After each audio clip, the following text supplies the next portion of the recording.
तो नमस्ते मित्रों, आप सभी का हमारे YouTube channel hub of history archaeology museology में हार्दिक स्वागत है। तो चलिए, यूजीसी नीट जेआरएफ जून 2024 में म्यूजियोलॉजी का जो क्वेश्चन पेपर हुआ है उसका हम लोग अनऑफिशियल आंसर की जो है देखना शुरू करते हैं। दरअसल देखा जाए तो आंसर की नहीं बल्कि एनालिसिस है। हम लोग क्वेश्चंस को देखेंगे और जो भी अ, निकटतम राइट आंसर होगा, जो क्लोजली राइट आंसर होगा उस पर चर्चा करेंगे, उसको देखेंगे कि आखिर वो ऐसा क्यों है, मतलब आंसर सही क्यों हो सकता है और गलत क्यों है, या क्वेश्चन जो है आंसर उसमें क्या क्या चेंजेस हुए हैं उस पर चर्चा करते हैं। तो चलिए शुरू करते हैं। पहला क्वेश्चन में देखा जाए तो यहाँ पे दो पैसेज दिए गए हैं इस बार के एग्जाम में।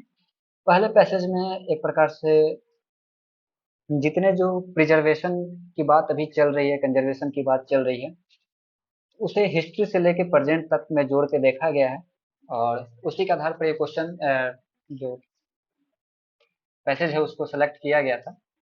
तो इसको पढ़ते हैं या आप जिन्होंने एग्जाम दिया है उन वो मिलाएंगे। तो इस चीज को अगर जो नए देख रहे हैं वीडियो, जो पहले इस एग्जाम नहीं दिए हैं, वो स्क्रीनशॉट पे रख करके रख लेंगे और बाद में इसका क्वेश्चन मिलाएंगे। देखिए, ऐसे तो आंसर मैंने पहले मार्क कर दिया है, तो जो कि पॉजिटिव होगा, मगर इस पर चर्चा करते हैं। पहला क्वेश्चन है कि what is the main idea of the author, लेखक का मुख्य विचार क्या है। First, cause of deterioration of a heritage, धरोहर अक्षय के कारण।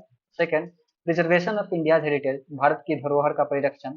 थर्ड है the challenges of modernising heritage sites, धरोहर स्थलों के आधुनिकरण की चुनौतियां। और चौथा है the lack of interest in ancient artefacts, प्राचीन कलाकृतियों के प्रति अभिरुचि का अभाव। तो यहाँ पर हम लोग अगर बाकी दो के अलावा बाकी ऑप्शंस देखते हैं और इधर पैसेज देखते हैं, तो पता चलता है कि इंडिया में जितने जो हेरिटेज हैं उसकी प्रिजर्वेशन की बात सबसे ज्यादा मुख्य रूप से उभर के आ रही है। जबकि धरोहर cause of deterioration of heritage, तो ये लगभग हर जगह पे कॉज, मतलब डिटोरिएशन होता ही है। कोई भी चीज अगर बना है तो वो खत्म ऐसा है कि नहीं हो सकता है, वो खत्म होगा ही, डिटोरिएट होगा, अपक्षय होगा, बशर्ते कि उसे थोड़ा सा हम लोग धीमा कर सकते हैं। तो यहाँ पे उस बात को धीमा करने की बात नहीं है बल्कि यहाँ प्रिजर्वेशन करने की बात है। दूसरी बात है the challenges of modernising heritage site, heritage site को मॉडर्नाइज करने की बात है। इंडिया एक प्रकार से अभी इमर्जिंग कंट्री के रूप में चल रहा है, तो मॉडर्नाइज कर देना एक अच्छा रास्ता है। मगर एंशियंट टाइम से जो भी हमारे हेरिटेज अभी तक बच, बचे हुए हैं और इतने दिन तक सरवाइव कर पाए हैं, तो एक प्रकार से यहाँ के जो लोगों का मानसिकता है हेरिटेज के प्रति प्राचीन काल में जो बचा हुआ था, जैसे कि अगर आप लोग देखेंगे कि मंदिरों में, चाहे जैन टेम्पल्स में, बुद्धिस्ट मोनेस्ट्रीज में जो बुक्स हुआ करते थे, अभी हाल फिलहाल का न्यूज में भी आप लोग देखे होंगे कि नालंदा विश्वविद्यालय जहाँ पे बुक्स का अंबार लगा हुआ था, जिसको वेन शाम को उसका ट्रांसलेशन करने में कितना दिन लगा, वो कितने बुक्स ले गए, तो समझिए कितना बुक्स होगा। तो प्रिजर्वेशन करने में इंडिया काफी आगे रहा है और हिस्ट्री में से। मगर अभी के समय में देखा जाए तो इसके पीछे लोगों का जो अभिरुचि है वो कम हो गया है। तो इसके कारण लोग उसे उतना ध्यान नहीं दे, मॉडर्न टाइम में आगे बढ़ते चले जा रहे हैं। तो इसलिए यहाँ पे जो सबसे सटीक आंसर होता है वो ऑप्शन टू ही होता है, बाकी सारे ऑप्शन का अगर हम पैसेज के हिसाब से तुलना करें तो। ठीक है, चलिए नेक्स्ट क्वेश्चन की ओर आगे बढ़ते हैं।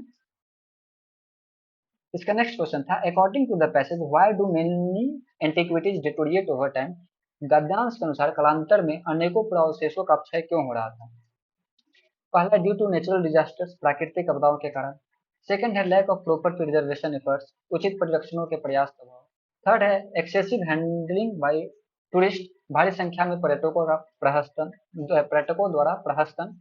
और फोर्थ है इंटेंशनल डिस्ट्रक्शन बाय वेंडल्स, तोड़फोड़ में संलिप्त व्यक्तियों द्वारा जानबूझकर विनाश। तो देखा जाए अगर इस पैसेज को पढ़ते हैं और अभी जो हम लोगों ने चर्चा की कि नेचुरल डिजास्टर से हमारे यहाँ पे एंटिक्विटीज डिटोरिएट उतना ज्यादा नहीं हुए जितना कि lack of proper preservation efforts. क्योंकि अगर हम लोग देखें कि इंडिया में 18 सेंचुरी की बात और 17 सेंचुरी के बाद से धीरे धीरे जिस तरीके से बाकी जगह पे म्यूजियम का विकास होना शुरू हुआ, उसकी कुछ कुछ यहाँ पे हमें थोड़ा थोड़ा सा पॉइंट पता चलता है कि यहाँ पे भी धीरे धीरे लोग प्रिजर्वेशन के मामले में आगे बढ़ रहे थे। और 1878 तक आते आते देखते हैं कि एंटिक्विटीज एक्ट भी आ जाते हैं, ट्रेजर ट्रोव एक्ट आ जाते हैं। तो उसके कारण इकट्ठा करना तो शुरू हो गया, मगर उसको प्रिजर्व करने के लिए नहीं बल्कि उसको एक प्रकार से अपने घरों में एक शो की वस्तु या अंग्रेजों द्वारा जिसे अपने देश में ले जाने की बात जो थी उस पे।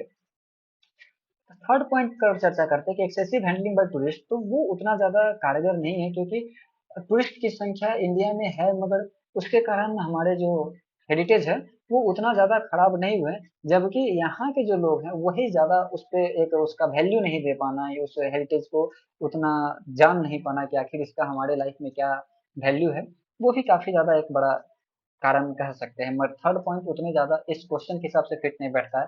और चौथा वाला पॉइंट जो है वो एक दो पॉइंट देखने को मिलता है, जैसे अभी हाल फिलहाल में एक जगह पे कोई आर्कियोलॉजिकल साइट था, वहाँ पे कुछ लोग जो थे उस बिल्डिंग स्ट्रक्चर को, वो जो पुराना एंशियंट का था, उसे लात मार के गिरा रहे थे। तो इसकी संख्या काफी कम है, मगर सबसे ज्यादा जो इसमें सही कारण है वो है कि वो अगर हम सही से प्रिजर्व करें किसी भी मोन्यूमेंट्स या आर्टिफैक्ट्स या एंटिक्विटीज को, तो वो ज्यादा दिन तक रह पाएगा। और उसी प्रिजर्वेशन एफर्ट्स में आप अपने नेचुरल डिजास्टर्स को भी रोक सकते हैं, या उसके होने वाले इफेक्ट्स को भी रोक सकते हैं।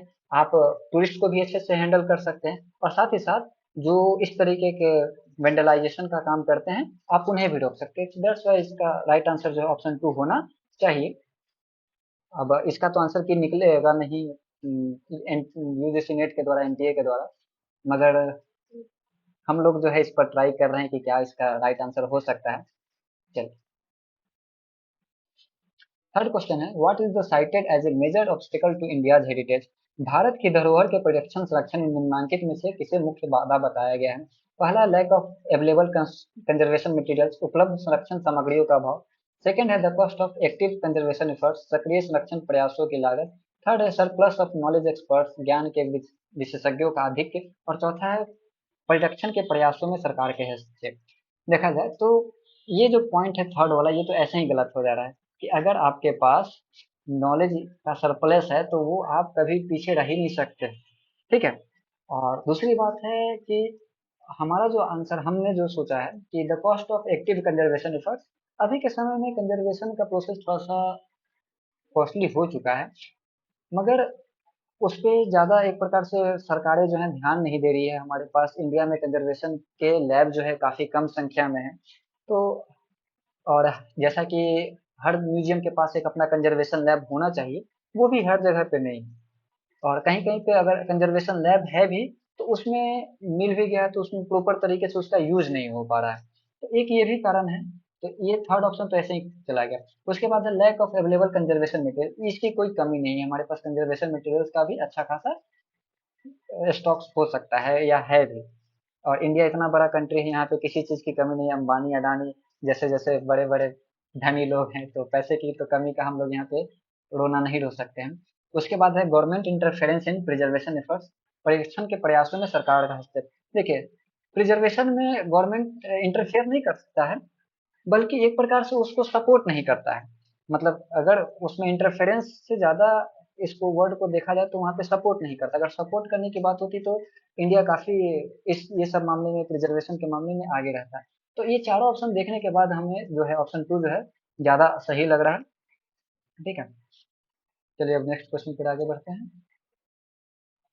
अगला क्वेश्चन है, according to the passage what is the historical evidence of people's awareness of conservation methods. गद्यांश के अनुसार संरक्षण की विधियों के बारे में लोगों की सचेतता का क्या ऐतिहासिक प्रमाण है। पहला है the presence of numerous antiquities surviving for centuries, सदियों से टिकी हुई अनेक पुरावशेषों की उपस्थिति। सेकंड है the absence of deterioration in modern heritage sites, आधुनिक धरोहर स्थलों में अक्षय का अभाव। थर्ड है the reliance on expensive conservation materials, बेशकीमती संरक्षण सामग्रियों पर भरोसा। और चौथा है कलाकृतियों के परिरक्षण में अभिरुचि का अभाव। तो यहाँ पे पूछा जा रहा है, ऐतिहासिक प्रमाण की चर्चा की जा रही है कि आखिर हमारे पास एविडेंस क्या है कि हम जो है ये सब में आगे हैं। तो देखिए, अगर एविडेंस की बात करें तो हम लोग कहीं ना कहीं हिस्ट्री में जो चीजें हो चुकी होती है उसका हम लोग एविडेंस लेते हैं। तो यहाँ पे वही है कि सदियों से टिकी हुई अनेक पुरावशेषों की उपस्थिति, the presence of numerous antiquity surviving for the century, कि पहले के टाइम से अगर एंटिक्विटी बची हुई है तो मतलब क्या है कि लोग पहले से इसके बारे में अवेयर थे कि हाँ, इसे बचा के रखना है, हमको ज्यादा दिन तक इसको चलाना है। और भारतीय लोगों में तो इसकी अभिरुचि बहुत पहले से है, किसी चीज को बचा के, उसमें मोबाइल आता है तो cover, tempered glass, water cover etcetera लगाते चलते हैं। बाकी जगह पे, अदर जगह पे उसका अभाव हमको देखने को मिलता है, लाइकेज की उतना लोग ध्यान नहीं देते, जैसे तैसे यूज करते हैं। मगर इंडिया में है कि प्रोटेक्शन, अब कोई चीज खरीदे तो उसका प्रोटेक्शन पहले करना हो, लैपटॉप खरीदे तो भाई कवर, स्क्रीन कवर, की गार्ड जो है, ये सारी चीजें खरीदना शुरू कर देते हैं। तो ये सारी चीजें जो है इतिहास में हमारे पुरखे लोग भी इस चीज को जानते थे। और अलग अलग चीज साक्ष्य हैं भी इसका, जैसे मैन्युस्क्रिप्ट बचा हुआ है तो बहुत सारे जो, चाहे वो बुद्धिस्ट मोनार्क, बुद्धिस्ट जो विहाराज होते हैं, चाहे उसके जो अ, मंदिर होते हैं, ये सारे जगह पे मंदिरों में देखते हैं कि अभी हाल फिलहाल में एक न्यूज आया था कि साउथ के एक मंदिर ने लगभग 1500 मैन्युस्क्रिप्ट जो है वो डोनेट किए, कंजर्वेशन के लिए दिए। तो हमारे पास उतने दिन से अगर वो बचा हुआ है अभी तक, तो कहीं ना कहीं इंडियंस लोगों में एक प्रकार से कंजर्वेशन मेथड्स की सारी जानकारी अवेलेबल है।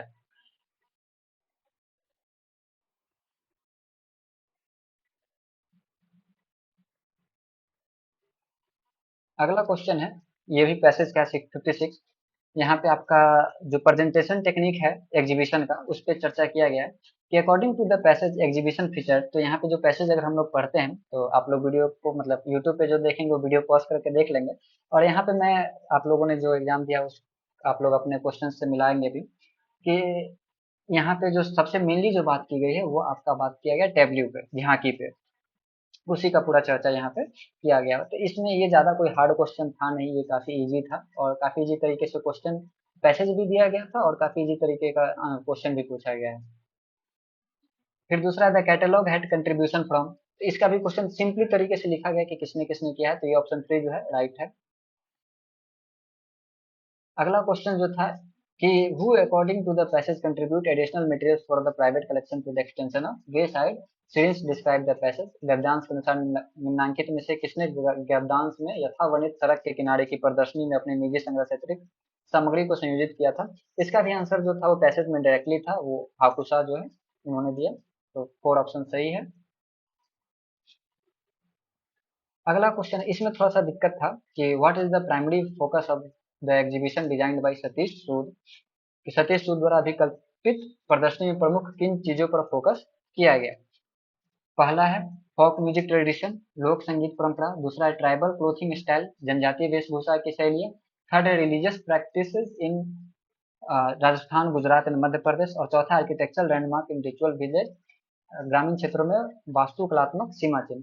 तो इसका भी आंसर जो है वो डायरेक्टली था कि इन्हीं तीनों स्टेट के जो भी ट्राइबल के रिलीजियस प्रैक्टिसेस थे उस पर चर्चा की गई थी। तो मेन फोकस था religious practice in Rajasthan, Gujarat, Madhya Pradesh, क्योंकि ट्राइबल्स में भी डिफरेंट डिफरेंट के ट्राइबल ग्रुप होते हैं, तो उनको एक ही साथ प्रेजेंट किया गया था। तो यहाँ पे ट्राइबल को हटा दिया गया। तो जो 3 ऑप्शन है फिर भी इस क्वेश्चन को सपोर्ट कर रहा है इसके राइट आंसर के रूप में।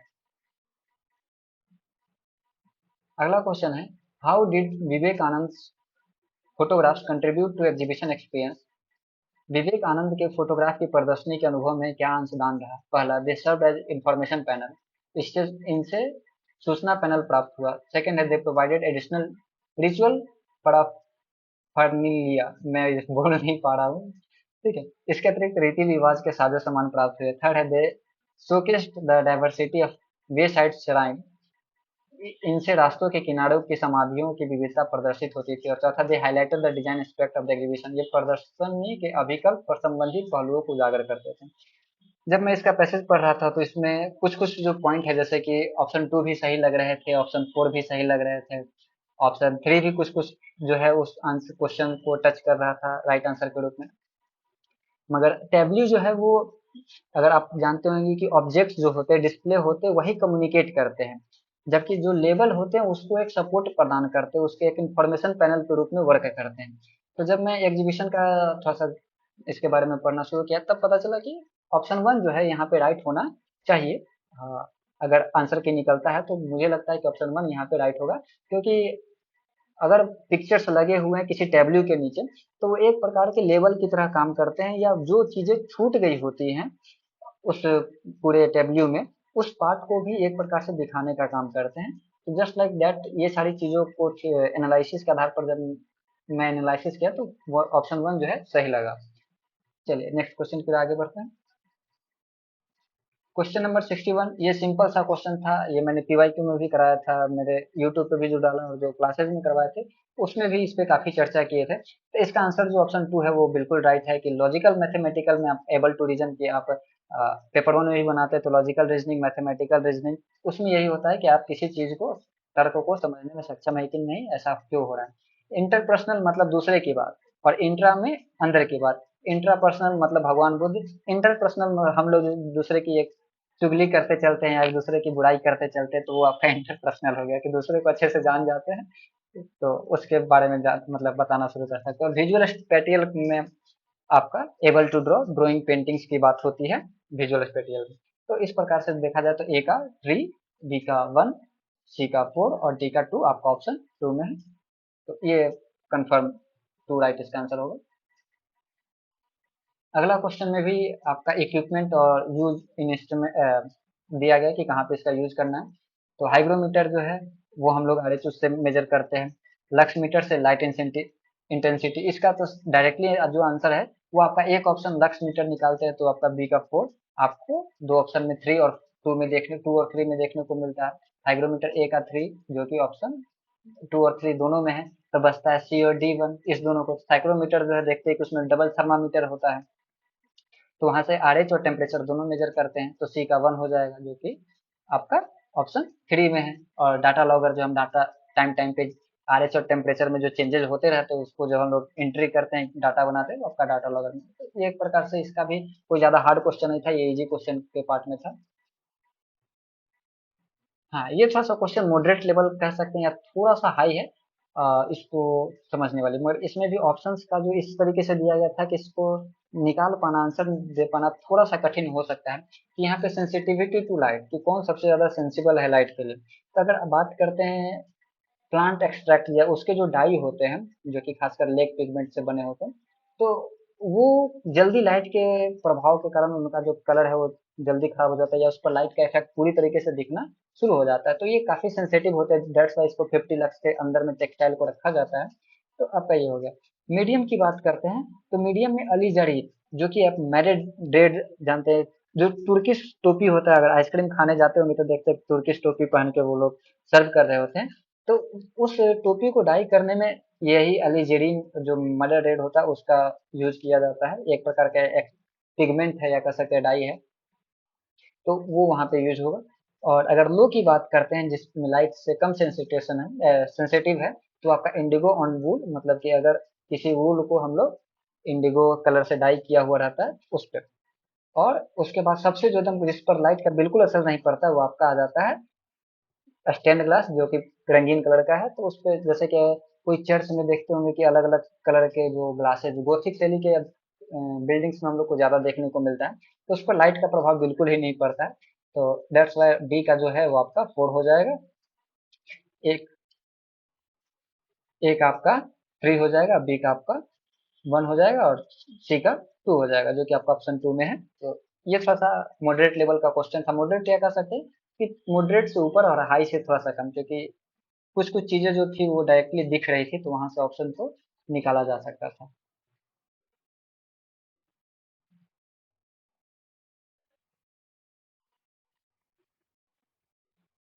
नेक्स्ट क्वेश्चन है ये, सॉरी, ये अगला क्वेश्चन चला गया।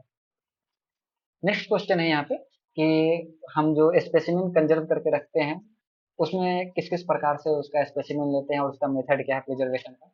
तो ये भी ज्यादा हार्ड क्वेश्चन नहीं था, ये काफी इजी क्वेश्चन था। अगर आपको नीचे से इसका मिलाना शुरू कीजिएगा तो आपका आंसर बिल्कुल जल्दी मिल जाएगा। जैसे कि प्लांट्स की बात करते हैं, हर्बेरियम, इस पर मैंने लगभग यूट्यूब पे वीडियो डाले थे, उस पे ये क्वेश्चन था, उसमें स्टेप्स दिए गए थे कि हर्बेरियम के लिए हम लोग किस किस स्टेप्स का को फॉलो कर सकते हैं, और डायरेक्ट क्वेश्चन भी था। तो डी का अगर आप मिलाते हैं 2 तो इसका आपका डायरेक्ट आंसर ऑप्शन 2 में मिल जाता है। और बाकी का भी मिलाते हैं तो जो जितने जो मोलास्क होते हैं वो आपका वेट प्रिजर्वेशन में होता है, टाइगर का टैक्सीडर्मी होता है और इंसेक्ट्स का पिनिंग होता है। तो ये इजी क्वेश्चन में था। हाँ, ये पीओसीडी का भी मैंने बताया था, क्लासेस यूट्यूब पे भी बताया था और यहाँ पे भी, मतलब मेरे जो क्लास चल रहे थे उसमें भी बताया था कि ये जितने जो मेरे क्लास में पढ़े थे उनके लिए तो इजी था, मगर अब बाकी लोग का पता नहीं ये क्वेश्चंस देखे थे कि नहीं। मगर मुझे लग रहा है कि ये इजी के लेवल में इसको रखेंगे। और जैसे कि प्लानिंग का है, तो हम लोग जब भी कोई गोल सेटअप करते हैं। मैं वीडियो एक्स सेटअप है, एक्स सॉरी, एक्स। नहीं, रैंडम नहीं है, एक्स का है। एक्स था, जब पता नहीं, मुझे भी जो क्वेश्चंस मिले हैं मैं उसको, आप लोग मिला सकते हैं, आप लोग के अलग अलग सेट्स होंगे, तो वो क्वेश्चन को एक बार, इसका वीडियो ऐसे डल जाएगा, रिकॉर्डिंग चल रहा है, तो टेंशन नहीं लीजिए। आप यहाँ से अगर क्वेश्चन पेपर है तो आप मिला भी सकते हैं। तो प्लानिंग की बात करते हैं, तो हम किसी चीज को करने की जब बात करते हैं, तो हम लोग अपना एक गोल सेटअप करते हैं, ऑब्जेक्टिव सेटअप करते हैं, उसके लिए क्या क्या रास्ता लिया जा सकता है वो सेटअप करते हैं। तो जो कि आपका ऑप्शन टू में, मतलब लिस्ट टू के सेकंड पार्ट में दिखाया जा रहा है, तो ए का टू हो जाएगा। ए का टू आपका वन, टू और फोर में दिख रहा है। ऑर्गेनाइजिंग की बात करते हैं। ऑर्गेनाइजिंग में हो गया कि अब जो हमारे गोल ऑब्जेक्टिव है उसको कंप्लीट करने के लिए हमें कितने वर्क फोर्स की जरूरत पड़ेगी, कितनी रिसोर्सेज की जरूरत पड़ेगी। तो उसमें आपका यही हो जाता है कि आप स्टाफ का स्ट्रक्चर देखते हैं, कितने स्टाफ लगाएंगे वो देखेंगे, और उनको कौन कौन सा जिम्मेवारी दिया जाएगा, क्या क्या कमांड दिया जाएगा, वो आपका ऑर्गेनाइजिंग पार्ट में आ जाता है, तो बी का आपका फ्री हो जाएगा। और डायरेक्टिंग की बात करते हैं, तो वहाँ पे अब जितने लोगों को आपने वैकेंसी की लिया है, आपने उस अपने गोल पे उसको काम करवा रहे हैं, कमांड दे रहे हैं, तो उसके साथ आपको हमेशा कम्युनिकेशन में बना रहना पड़ता है, देखना पड़ता है कि वो जो काम कर रहे हैं उनका रिपोर्ट लेना, उनसे बात करना, सारी चीजें। तो कम्युनिकेशन एंड मोटिवेशन आपका डायरेक्टिंग में आ जाता है, तो सी का फोर हो जाएगा। और कंट्रोलिंग की बात करते हैं कि अब कहीं पे आपके प्लान का रास्ता में कहीं कोई गड़बड़ी हो रहा है, तो उस प्लान कोर्स ऑफ एक्शन को आपको शांत करना या रोकना, या एक प्रकार से कह सकते हैं कि गलतियों को कम करना, या उसको हमेशा अपने जो भी गोल सेटअप के लिए जो जो आपने मेजर्स रखे हैं उस मेजर्स को अगर फुलफिल नहीं कर रहा है, तब आप वहाँ पे कंट्रोलिंग करना शुरू कर देते हैं, तो डी का वन हो जाएगा, जिसलिए ये फोर ऑप्शन में होगा। ऑप्शन फोर जो है इसके लिए सुटेबल है, और ये राइट आंसर है। अगला क्वेश्चन है, ये थोड़ा सा मैं इसको मॉडरेट से हायर लेवल में रखना चाहूंगा क्वेश्चन को। यहाँ पे brand awareness, brand attitude, brand attachment और ब्रांड एक्टिविटी, ये ह्यूमन के जो एक प्रकार से कह सकते हैं कि मेंटलिटी या साइकोलॉजी होती है, उसी के आधार पर ये क्वेश्चन दिया गया है। कि ब्रांड अवेयरनेस की अगर हम चर्चा करते हैं, तो आप किसी ब्रांड के बारे में जानते हैं, जैसे अगर बोला जाएगा एप्पल, तो लोगों को पता चल जाए कि भाई ये बहुत महंगा है, ये मगर सिक्योरिटी इसकी अच्छी रहती है, फंक्शन अच्छा करता है, कैमरा अच्छा रहता है। बोल दिया जाएगा जगुआर, तो आपको माइंड में तुरंत आ जाएगा कि ये कार की बात हो रही है, टाटा। तो ये क्या है, ब्रांड अवेयरनेस, कि आप कितने ब्रांड के बारे में जानते हैं।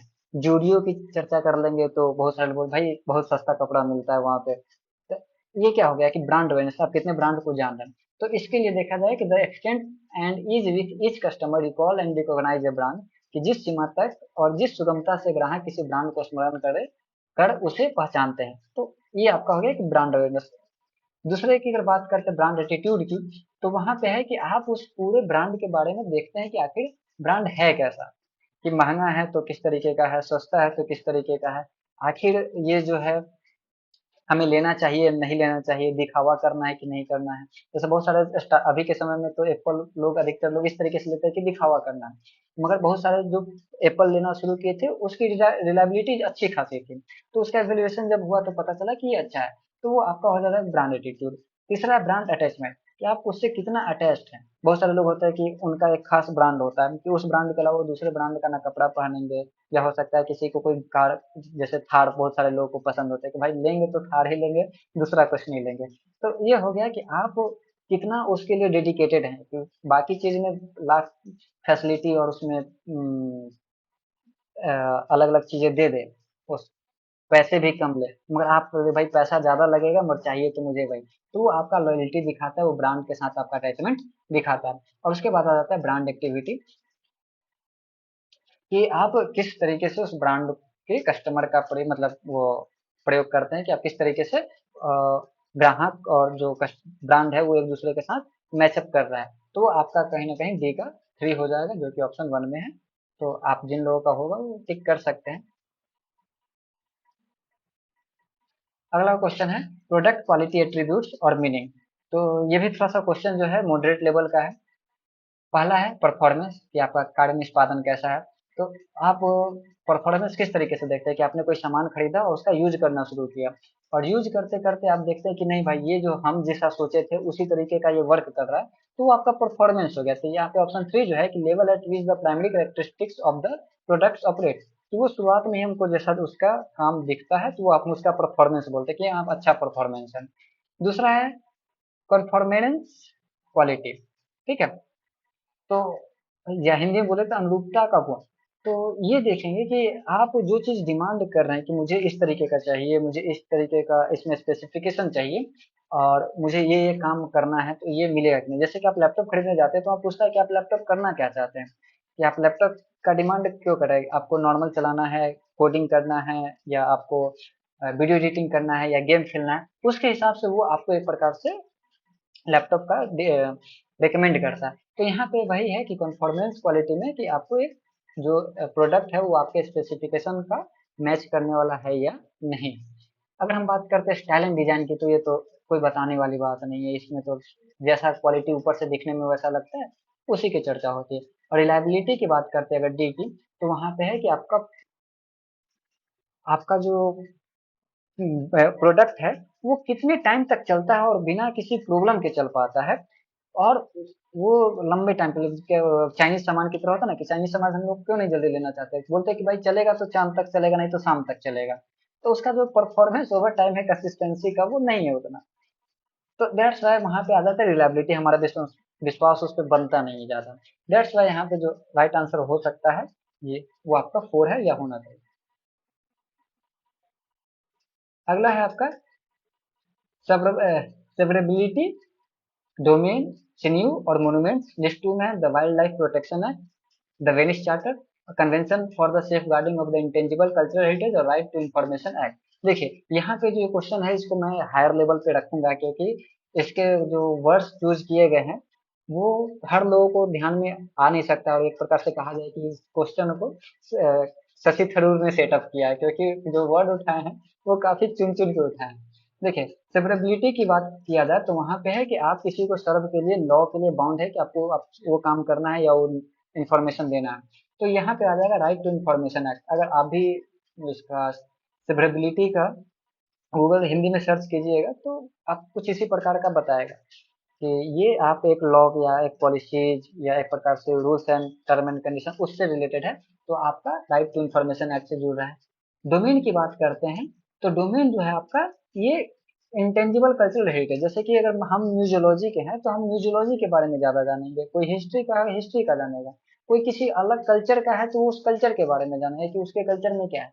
तो सबका डोमेन अलग अलग बटा होता है। तो यहाँ पे देखा जाए तो यहाँ पे ऑप्शन 3 जो है उस डोमेन को राइट आंसर मतलब राइट मैच कर रहा है।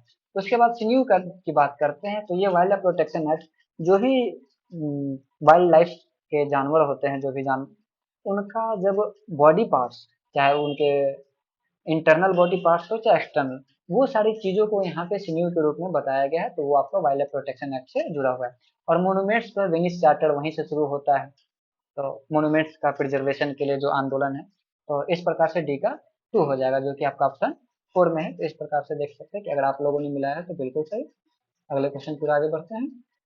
यहाँ पे है फिजियोग्राफिक इंफॉर्मेशन, केयर प्रोवाइडर, वर्मीज और प्रोटेक्टेड एरिया। यहाँ पे भी सेम है कि एक तरफ में आपका डिफरेंट एक्ट्स और लॉज दे दिए हैं और दूसरे तरफ में वो किस किस लॉ के अंडर्स में वो पॉइंट आते हैं उसको आपको मैच करना है। पहला है फिजियोग्राफिक फॉर्मेशन, भू आकृतिक निर्माण। तो यहाँ पे भू आकृतिक निर्माण मतलब जमीन पे जो भी चीजें बनी होती है उसकी बात है। तो सिंपल सा बात है, यहाँ पे इसको मोनूमेंट भी लिख सकता है। तो इस प्रकार से देखा जाए तो यूनेस्को वर्ल्ड हेरिटेज कन्वेंशन में ये ऐड हो जाएगा, तो ए का 1। देखभाल केयर प्रोवाइडर, तो हम लोग किस कैसे लोगों को केयर प्रोवाइड करते हैं जो कि किसी न किसी चीज से उनको लैकेज होता है, कमी होता है या इम्पेयर्ड होते हैं, जैसे विजुअली इम्पेयर्ड हो गए, डेफ हो गए, मेंटली इम्पेयर्ड हो गए, फिजिकली इम्पेयर्ड है। तो वैसे लोगों के लिए आप देखेंगे the person with disabilities act आएगा, जो कि बी का 3 होगा। और बर्मीज की बात करते हैं तो यूपीएससी में भी क्वेश्चन आया था, मैंने इसका भी डाला था, बर्मीज की चर्चा वहां पे की गई थी। तो ये वाइल्ड लाइफ प्रोटेक्शन एक्ट से था। और प्रोटेक्टेड एरिया की बात करते हैं तो ये आपका ancient monument archaeological site and women's act के अंतर्गत आता है, कि जिसमें बिल्डिंग्स के आसपास का कुछ इलाका भी इस एक्ट के अंदर में वो रखता है, या उसमें एएसआई का वहां तक कानूनी रूप से उसे मिल जाता है। तो दैट्स वाई ऑप्शन 3 जो होगा राइट आंसर होगा। अगला क्वेश्चन है what should be sequence of activities regarding collection management function of documentation. यहाँ पे बात की जा रही है डॉक्यूमेंटेशन का प्रोसेस कहाँ से स्टार्ट हो रहा है और कहाँ तक जाके खत्म हो रहा है। ओके। तो सबसे पहले ऑब्जेक्ट का एक जब एक्विजिशन किया जाता है, तो जब म्यूजियम में वो ऑब्जेक्ट लाया जाता है, तो सबसे पहले उसकी ऑब्जेक्ट एंट्री होती है। तो यहाँ पे डी से शुरू होगा, जो कि ऑप्शन 4 में इसका डायरेक्ट आंसर यहीं से मिल जाता है। मगर फिर भी देख लेते हैं कि ऑब्जेक्ट एंट्री होगी, उसके बाद फिर इसका वो एक्विजिशन होगा, वो मतलब एक्सेशन रजिस्टर पे चढ़ेगा। फिर एक्सेशन रजिस्टर पे चढ़ने के बाद फिर आपका उस पर रिसर्च वर्क होना शुरू हो जाएगा। फिर उस रिसर्च वर्क का डिसिमिनेशन प्रचार प्रसार किया जाएगा, एक दूसरे जगह भेजा जाएगा। और जब उस ऑब्जेक्ट का कहानी खत्म हो जाएगा या खराब हो जाएगा, तब उसका डिस्पोजल कर दिया जाता है। तो ये उस जितने समय पे क्या है कि डॉक्यूमेंटेशन होता है, उसकी चर्चा यहाँ पे की गई है। तो राइट ऑप्शन 4 है। जिन लोगों ने सेलेक्ट किया उनको वो अपना इसे कंफर्म कर सकते हैं। फिर है arrange the stages in preparation of an educational exhibition in order, कि यहाँ पे हमें एग्जीबिशन लगाना है, एजुकेशनल लगाना है, तो उसके लिए क्या क्या कर सकते हैं। तो यहाँ पे जो ऑप्शंस दिए गए हैं वो काफी अच्छे तरीके से दिए गए हैं। कि सबसे पहले आपको देखना होगा कि आप किस प्रकार के एजुकेशन देना चाह रहे हैं। आप उसके लिए टारगेट ऑडियंस देखिएगा, और जो ऑडियंस को टारगेट कीजिएगा, उसके लिए आप उसका ऑब्जेक्टिव और उसका कैरेक्टरिस्टिक्स देखिएगा। तो आपका सी ऑप्शन सबसे पहले मिल जाता है। उसके बाद आप देखेंगे कि इस जैसे टारगेट ऑडियंस स्टूडेंट लिए, बच्चे लिए, छोटे, ठीक है। तो छोटे बच्चे को क्या क्या चीजों से सिखाया जा सकता है, कि अगर बच्चे लोग को कार्टून दिखाएंगे तो वो सीखेंगे। तो उस टाइप का हम लोग एक लर्निंग टास्क को क्या करेंगे, एनालाइज करेंगे कि ये बेस्ट रहेगा और ये दिखाया जाए। उसके बाद क्या है कि उससे संबंधित जितना जो मटेरियल होगा, एजुकेशनल मटेरियल, यहाँ डिडैक्टिक भी लिखा हुआ है, तो डिडैक्टिक के आप मतलब वर्ड को एजुकेशनल भी लगा सकते हैं, कि जितने जो मटेरियल्स हैं उसको आप सीक्वेंस वाइज से उस अरेंज कीजिएगा या उसका डिजाइन कीजिएगा। उसके बाद आप क्या कीजिएगा, उस डिजाइन का टेस्ट कीजिएगा कि हम लोगों ने जैसा सोचा था ये उस पैरामीटर पे फिट बैठता है या नहीं बैठता। और अगर उसमें कहीं पे भी कोई प्रॉब्लम होता है, तब आप मॉडिफाई करते हैं। इस प्रकार से जितने जो भी हम लोगों ने स्टेप्स देखे, तो वो आपका ऑप्शन 1 उसको वेरीफाई कर रहा है, तो राइट आंसर 1 होगा। अगला क्वेश्चन है कि arrange the following activities during different phases of an exhibition project in order. यहाँ पे एग्जीबिशन प्रोजेक्ट की बात हो रही है, वहाँ पे एग्जीबिशन ऑर्डर की एजुकेशनल एग्जीबिशन की बात हो रही है, यहाँ पे एग्जीबिशन प्रोजेक्ट की हो रही है। तो उसके फेज की, कि अगर स्टार्टिंग करते हैं हम लोग, तो सेम बात है कि म्यूजियम हमेशा एग्जीबिशन लगाने की जब बात करता है, तो सबसे पहले देखता है कि जो एग्जीबिशन लगाने जा रहा है उससे संबंधित चीजें, एंटिक्विटी ऑब्जेक्ट मेरे पास है या नहीं, और अगर नहीं है तो मुझे कहाँ तक लाना पड़ेगा। तो इसीलिए वो सबसे पहले क्या करेगा कि उन वस्तुओं का सिलेक्शन करना शुरू कर देगा और देखेगा कि हाँ ये हमारे लिए सबसे बेस्ट है, तो जो कि ऑप्शन सी में हमको दिख रहा है। दूसरी बात हम लोग देखेंगे कि अब उसके लिए क्या क्या तरीके से रिप्रेजेंट करेंगे, क्योंकि यहाँ पे बात किया जा रहा है कि अ, हम कुछ प्रोजेक्ट को बना रहे हैं, तो उसके अलग अलग फेज। तो पहला प्लानिंग फेज में ही देखा जाता है कि हमारे पास ये चीजें हैं। अब आ जाता है फॉर्मेटिव फेज में। तो फॉर्मेटिव फेज में आप क्या करते हैं, तो उस फिजिकल एग्जीबिशन का डिजाइन करना शुरू कर देते हैं, बनाना शुरू कर देते हैं। उसके बाद आप उसमें ऑब्जेक्ट रखते हैं, तो ये फॉर्मेटिव फेज की बात हो रही है। उसके बाद उसमें एजुकेशनल प्रोग्राम भी इम्प्लीमेंट करते हैं। और उसके बाद आ जाता है डिसमेंटलिंग द एग्जीबिशन। उस एग्जीबिशन का फिर अब मतलब कंप्लीटेड हो जाता है, तो उसको जब फिर खत्म करके, तब ये आपका हो जाता है समेटिव, मतलब लास्ट फेज आ जाता है। तो यहाँ पे तीनों फेज का बात यहाँ पे दिया गया था, एक स्टार्टिंग फेज का भी है, फॉर्मेटिव फेज का भी है, लास्ट फेज का भी है। तो ये थोड़ा सा कहा जाए कि एक बड़ा क्वेश्चन को शॉर्ट करके यहाँ पे ऐड किया है, और मॉडरेट लेवल का क्वेश्चन है। अगला क्वेश्चन है यहाँ पे भी कि स्कूल चिल्ड्रन के लिए एजुकेशनल प्रोग्राम को डिजाइन करना है, तो किस तरीके से डिजाइन करेंगे। तो सबसे पहले यहाँ पे भी है कि जो भी एजुकेशनल अगर हम लोग प्रेजेंटेशन करना है, एजुकेशनल एग्जीबिशन लगाना है, तो पिछले क्वेश्चन में चर्चा किया गया कि सबसे पहले देखा जाता है कि हमका टारगेट ऑडियंस क्या है। तो यहाँ पे दी गया है स्कूल चिल्ड्रन है। तो स्कूल चिल्ड्रन के लिए हम लोग क्या करेंगे कि देखेंगे कि हाँ भाई ये किस किस चीज को पढ़ेगा। तो उसके लिए हम लोग पहले लर्निंग मटेरियल जो है वो एक प्रकार से एडवांस में दे देंगे, ठीक है। वो बच्चे लोग आएंगे उस एग्जीबिशन में, एजुकेशनल प्रोग्राम के तहत वो आएंगे, तो उनको सबसे पहले क्या हो जाता है, एक ओरिएंटेशन प्रोग्राम किया जाता है म्यूजियम में पहले ही, गाइड के द्वारा, गैलरी गाइड के द्वारा, या जो भी लोग वहाँ पे उसको अटेंड करें उस स्टूडेंट के ग्रुप को। तो वो पहले एक इंट्रोडक्शन दे देते हैं, और उनसे संबंधित जो भी चीजें होती है उनको पहले दे देते हैं। दे दिया गया।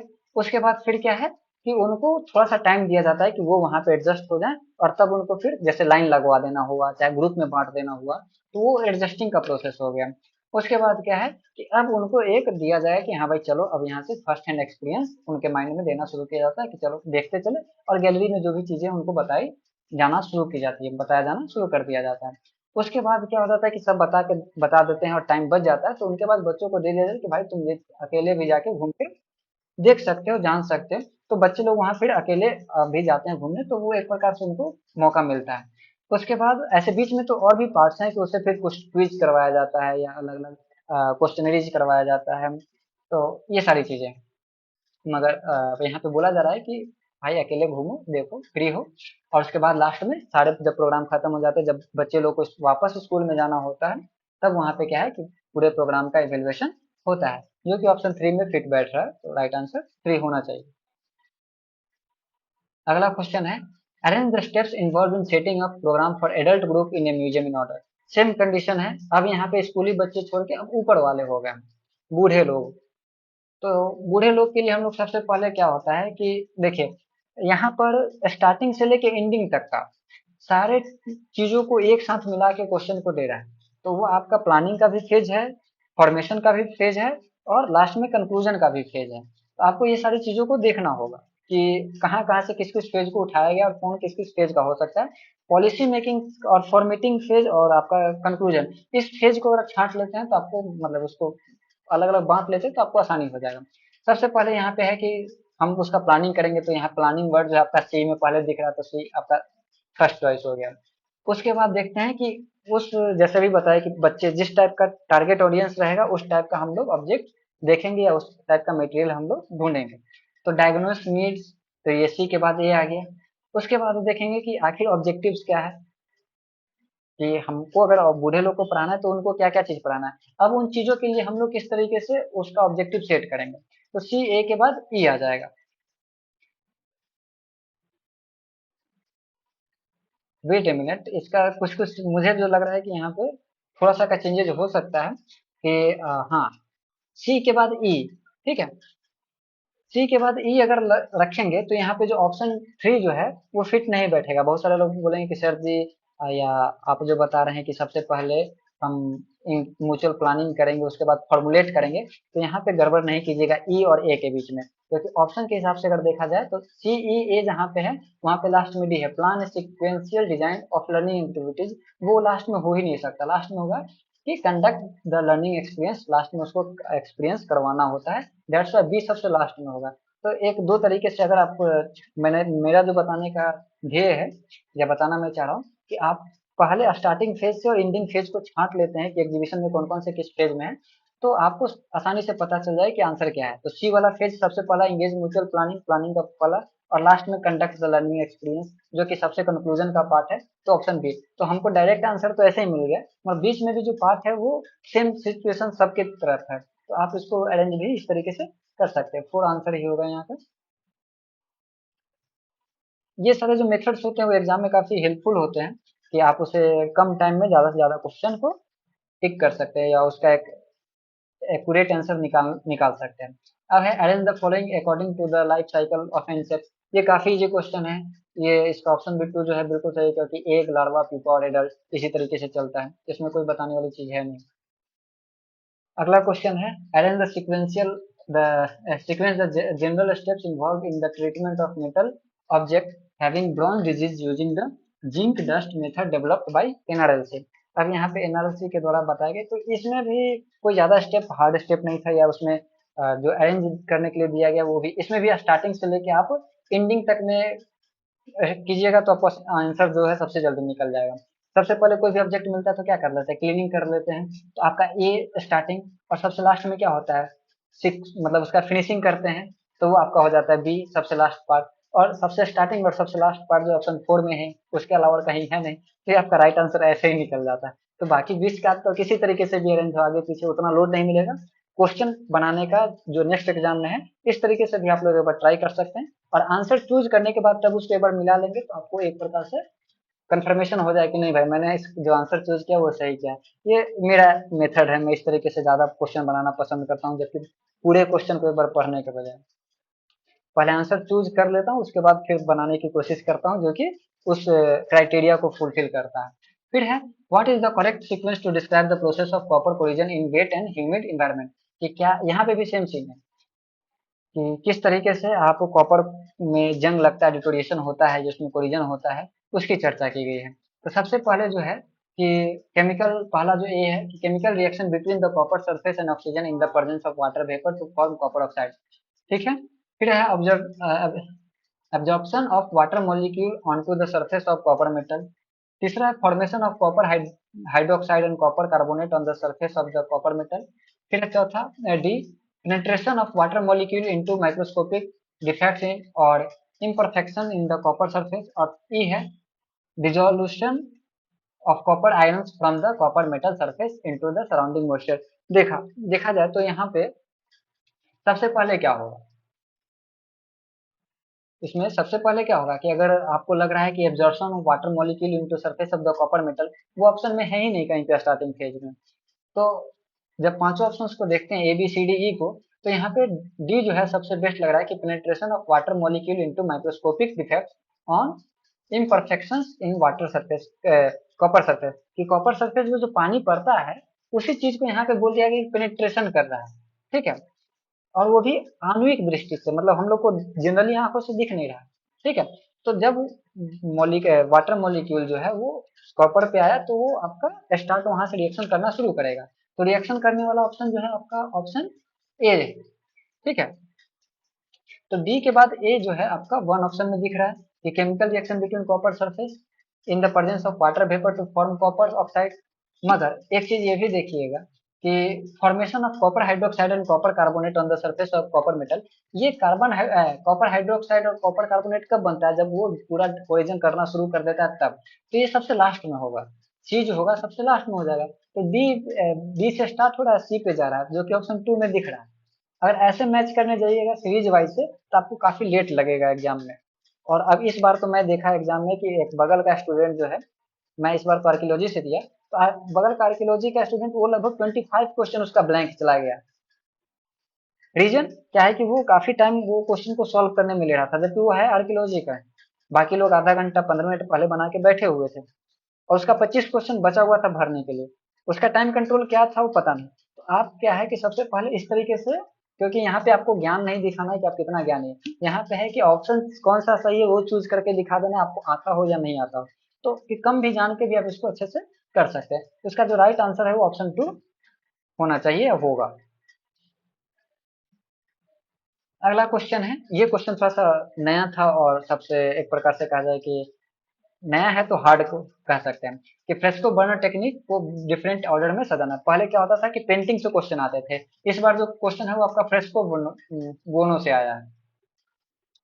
तो सबसे पहला जो है आपका इंटोनो इंटोना को, मतलब इसका तो मैं प्रोनाउंसिएशन भी नहीं कर पा रहा हूँ, नीचे आप फोटो देख के समझ सकते हैं कि सबसे पहले जो होगा ब्रिक और स्टोन वॉल, वो हो गया, जो कि आपका support of the fresco frame और वॉल दिया गया है। उसके बाद जो पहला लेयर होता है उसको एरिको बोला गया है। ठीक है। एरिचियो हिंदी में लिखा गया है एरिचियो, तो वो है। उसके बाद बी के बाद आपका आ गया डी, बी। ठीक है। जो कि आपका ऑप्शन वन में है, बाकी जगह पे है नहीं, तो इसका आंसर ऐसे भी मिल गया।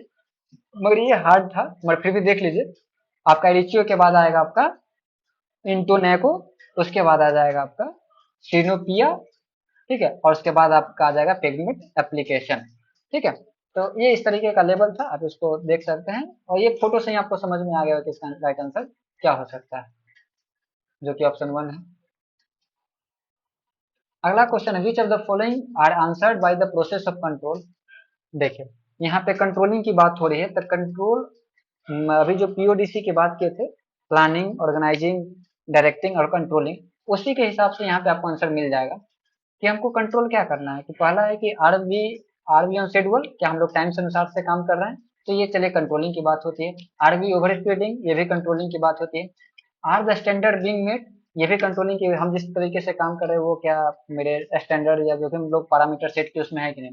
फिर what are we going to achieve, ये आपका सीधा प्लानिंग में आ जाता है, तो डी ऑप्शन हट जाएगा, ए बी सी आंसर हो जाएगा, जो कि ऑप्शन वन में है डायरेक्ट आंसर। प्लानिंग में आ गए, और बाकी जो है वो कंट्रोलिंग में रहेगा। तो एक छांटने वाला कहानी था यहाँ पे कि एक क्वेश्चन को अपने आपको साइड करना था एक ऑप्शन को। यहाँ है कि which of the following are way of collection data about museum consumers. इसके लिए क्या क्या आपको करना होता है, तो देखिए सबसे पहले जो है आपका कि आप ऑब्जर्वेशन करेंगे, ठीक है। फिर उसके बाद आपका फोकस ग्रुप होगा, उसके बाद आपका सर्वे भी होगा, उसके बाद एक्सपेरिमेंट भी होगा, पीरियोडिकल और बुक यहाँ पे जाके छट जाएगा कि ये उसका एक प्रकार से कलेक्शन का करने का तरीका ही नहीं है। भाई ये तो भाई बुक किसी को दे दिया, बुक लेके गया तो पढ़ेगा भी नहीं भी पढ़ेगा, वो जाके रख भी देगा। ये डाटा कलेक्ट करने के तरीका में ये नहीं आता है। तो A B C D right answer होगा, ये नहीं होगा। अगला क्वेश्चन है, which of the following terms are defined in the ancient monument archaeological site and remains act. तो यहाँ पे हम लोग अगर बात करें तो ट्रेजर ट्रोव बिल्कुल नहीं आएगा। ट्रेजर ट्रोव में कोई भी चीजें मिल गई, कहीं भी मिल गई, कैसे मिल गई, तो वो यहाँ पे अप्लाई नहीं होगा। तो ए ऑप्शन ऐसे ही छट गया। तो ए ऑप्शन किस किस में है, सिर्फ थ्री में है, तो वो थ्री ऑप्शन खत्म। उसके बाद करते हैं एंटिक्विटी, एंटिक्विटी आएगा। आर्ट ट्रेजर भी है। उसके बाद एंशियंट मोनूमेंट वो भी है। आर्कियोलॉजिकल साइट एंड रिमेन तो वो भी है। तो चार ऑप्शन बी सी डी जो है आपका फुलफिल कर रहा है, क्योंकि नाम में ही एंशियंट मोनूमेंट, आर्कियोलॉजिकल साइट और रिमेन्स। तो रिमेन्स में आपका एंटिक्विटी जाता है। मगर आप जब इसका पीडीएफ देखिएगा इस एक्ट का, तो आपको वहां पे आर्ट ट्रेजर भी इसी के अंतर्गत में आता है, इसलिए ऑप्शन टू राइट होगा। चलिए नेक्स्ट क्वेश्चन पे आगे बढ़ते हैं। यहाँ पे है लिस्ट वन में न्यू म्यूजियम्स और उसके बाद उसका लोकेशन। ये भी कोई हार्ड क्वेश्चन नहीं है, काफी इजी क्वेश्चन था, ठीक है। कि अगर हम लोग Indian custom and central exercise museums की बात करते हैं तो आपका पणजी गोवा में है। एल्बर्ट हॉल म्यूजियम की बात करते हैं तो आपका जयपुर है, मम्मी के लिए फेमस है। अगर मुंशी अजीज भट्ट म्यूजियम, क्योंकि जयपुर का अल्बर्ट हॉल म्यूजियम का बार बार क्वेश्चन जो आता है वो मम्मी से रिलेटेड ही आता है, ठीक है। मुंशी अजीज भट्ट म्यूजियम की बात करते हैं तो ये इसके बारे में बहुत कम लोग को जानकारी है, ये कारगिल में है। और उसके बाद आ जाता है गुरु साहब जो है म्यूजियम, वो आपका कोलकाता में। तो ये दो नीचे का जो दो क्वेश्चन जो था वो एक प्रकार से टफ था, बाकी एक क्वेश्चन जो था वो आपका इजी था, कि जो कि Albert hall museum option four को शो कर रहा है। तो डायरेक्ट आंसर आपका यहाँ दिख रहा है कि आपका जो फेमस म्यूजियम है उसका आंसर एक ही ऑप्शन में दिया गया जो कि ऑप्शन फोर में है। तो यहाँ से भी डायरेक्ट आंसर निकल सकता था, बाकी जो है वो सही होगा। अगला क्वेश्चन है, ये यहाँ फेमस एग्जीबिट और म्यूजियम है। ये जब हम लोग वर्ल्ड म्यूजियम पढ़ते हैं वर्ल्ड के, उसमें ये कुछ कुछ पॉइंट आते हैं जिससे उस म्यूजियम का जो अच्छे अच्छे कलेक्शन होते हैं, प्रोमिनेंट कलेक्शन होते हैं, उसकी चर्चा की जाती है। जैसे विनस डे मेलो, ये नाम से ही पता चला है कि फ्रांसीसी नेम है, जैसे वास्को डी गामा हो गया, ये उधर का है। जैसे लियोनार्डो दा विंची, तो उसी प्रकार से वेनस डी मिलो जो है वो लुब्र में होगा। वाला ए का थ्री मिल जाता है जो कि ऑप्शन वन में है। डायरेक्ट आंसर ऐसे ही मिल जाता है, बाकी का आपको मिलाने का कोई जरूरत भी नहीं पड़ता है, क्योंकि बाकी का आप मिला भी नहीं सकते। तो कुछ कुछ जगह पे तुक्का मारना जरूरी होता है। अब ये क्वेश्चन जो है मॉडरेट से हाई लेवल के बीच में रख सकते हैं, क्योंकि जो थोड़ा सा भी वर्ल्ड के म्यूजियम के बारे में डिटेल्स अगर नहीं रख रहा है तो उसके लिए थोड़ा सा हार्ड हो जाएगा। उसके बाद आ जाता है कि एजेंट ऑफ डिटोरिएशन और रिस्क ऑफ एजेंट की क्या क्या हो सकता है। ये भी बहुत इजी क्वेश्चन था। फायर से क्या होता है, स्क्रॉचिंग, झुलसना, आदमी झुलस गया। शॉक से क्या होगा, टूट फूट होगा, ब्रेकेज हो जाएगा। कीट क्या करेगी, तो कीट जो है आपका पूरा छेद छेद जितने जो लकड़ी होते हैं, कपड़े होते हैं, उसमें खा जाना, तो वो हो जाएगा। और वाटर से आपका फ्लोरोसेंस और tide marks in porous material, कि जितने जगह पे टाइड मार्क के जो मार्क्स आ जाते हैं किसी भी, खासकर ये पत्थर में ज्यादा होता है, स्टोन में ज्यादा होता है, तो वो देखने को मिलता है। तो ऑप्शन थ्री जो है इसका राइट है। अगला है pre entry, valuation control, object exit और इन्वेंटरी कंट्रोल। ये मतलब ये भी कोई हार्ड क्वेश्चन नहीं है, मॉडरेट लेवल का क्वेश्चन था। कि प्री एंट्री कहाँ करते हैं, कि जब हम लोग एक्विजिशन करने की बात कर रहे होते हैं और जो हम लोग डाटा ऑब्जेक्ट एंट्री का जो फॉर्म भरते हैं वो एक प्रकार का प्री एंट्री ही कहलाता है। कि अब हो सकता है कि इसका एक्विजिशन हो जाए, तो वो आपका प्री एंट्री हो गया, ए का थ्री हो जाएगा। अगर हम लोग बात करते हैं वैल्यूएशन कंट्रोल, तो वो आपका है कि हमारे पास कितना पैसा, वैल्यू, मनी, ठीक है। तो वो management of information relating to financial valuation of object, तो वो आपका वैल्यूएशन कंट्रोल में हो गया। ये मतलब वर्ड भी मैच कर रहा है तो आप उससे भी पता लगा सकते हैं कि कहाँ कहाँ पे है। फिर आपका आ जाता है ऑब्जेक्ट एग्जिट। तो जब भी प्रेमाइसिस से आपका ऑब्जेक्ट कहीं पे जाता है तो जो मूवमेंट रजिस्टर होता है उसमें बताया जाता है कि भाई यहाँ से ऑब्जेक्ट एग्जिट हो गया है इस म्यूजियम से, अब ये फलाने जगह जा रहा है या फलाने एग्जीबिशन में जा रहा है। ठीक है, तो सी का 4 हो जाएगा। इन्वेंट्री कंट्रोल, तो इन्वेंट्री कंट्रोल हो गया कि आपके पास सारा ऑब्जेक्ट है, उसका आपका फुल टू डाटा अवेलेबल है कि नहीं आपके पास, तो आप उसका इंफॉर्मेशन आप रख रहे हैं या नहीं रख रहे हैं, या उसका मेंटेनेंस कर रहे हैं या नहीं कर रहे हैं, तो आपका डी का 1 हो जाएगा। ये उतना हार्ड नहीं था, मॉडरेट लेवल का क्वेश्चन है और इजी भी बोल सकते हैं, इजी मॉडरेट में। हाँ, ये क्वेश्चन भी मॉडरेट से थोड़ा सा हायर लेवल में है, मॉडरेट हाई में जा सकता है। कलर स्कीम और कलर, इसको भी बनाने का काफी इजी तरीका है। मोनोक्रोमेटिक मतलब सिंपल सा है कि एक कलर का होगा, जो कि ऑप्शन 2 डी का 2 दो जगह पे ऑप्शन 2 और 4 में। फिर हम लोग बात करते हैं कॉम्प्लीमेंट्री।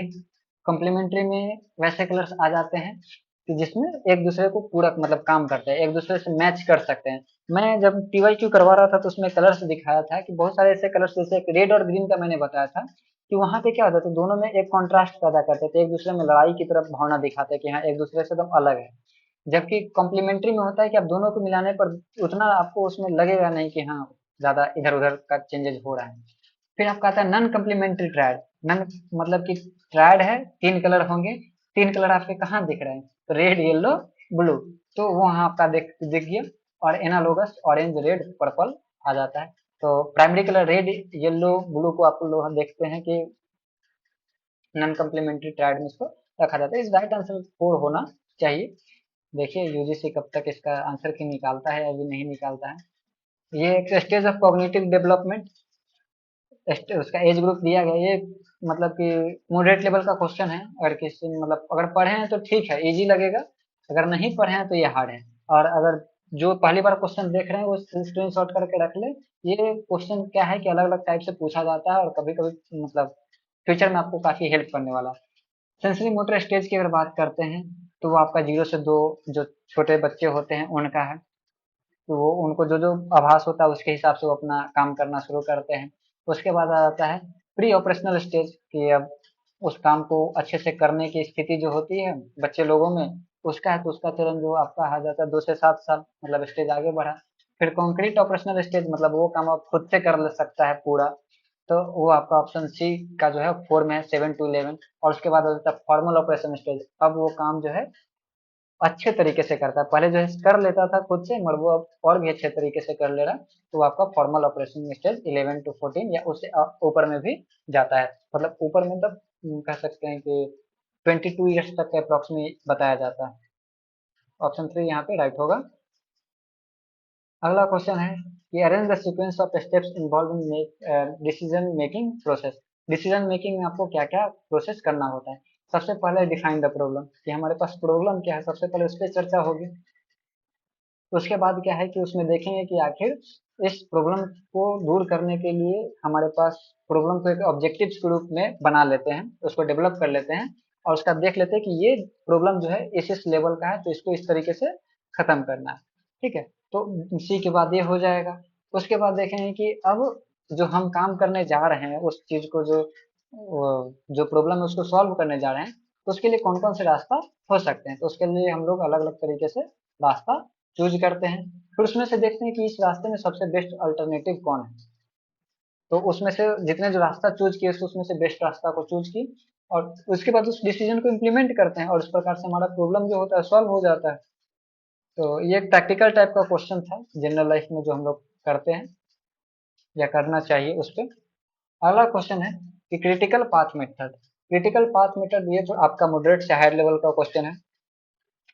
इसमें भी जब आप इसका सॉल्यूशन करने जाइए तो स्टार्टिंग और एंडिंग देखा जाना जरूरी होता है। तो define the project and prepare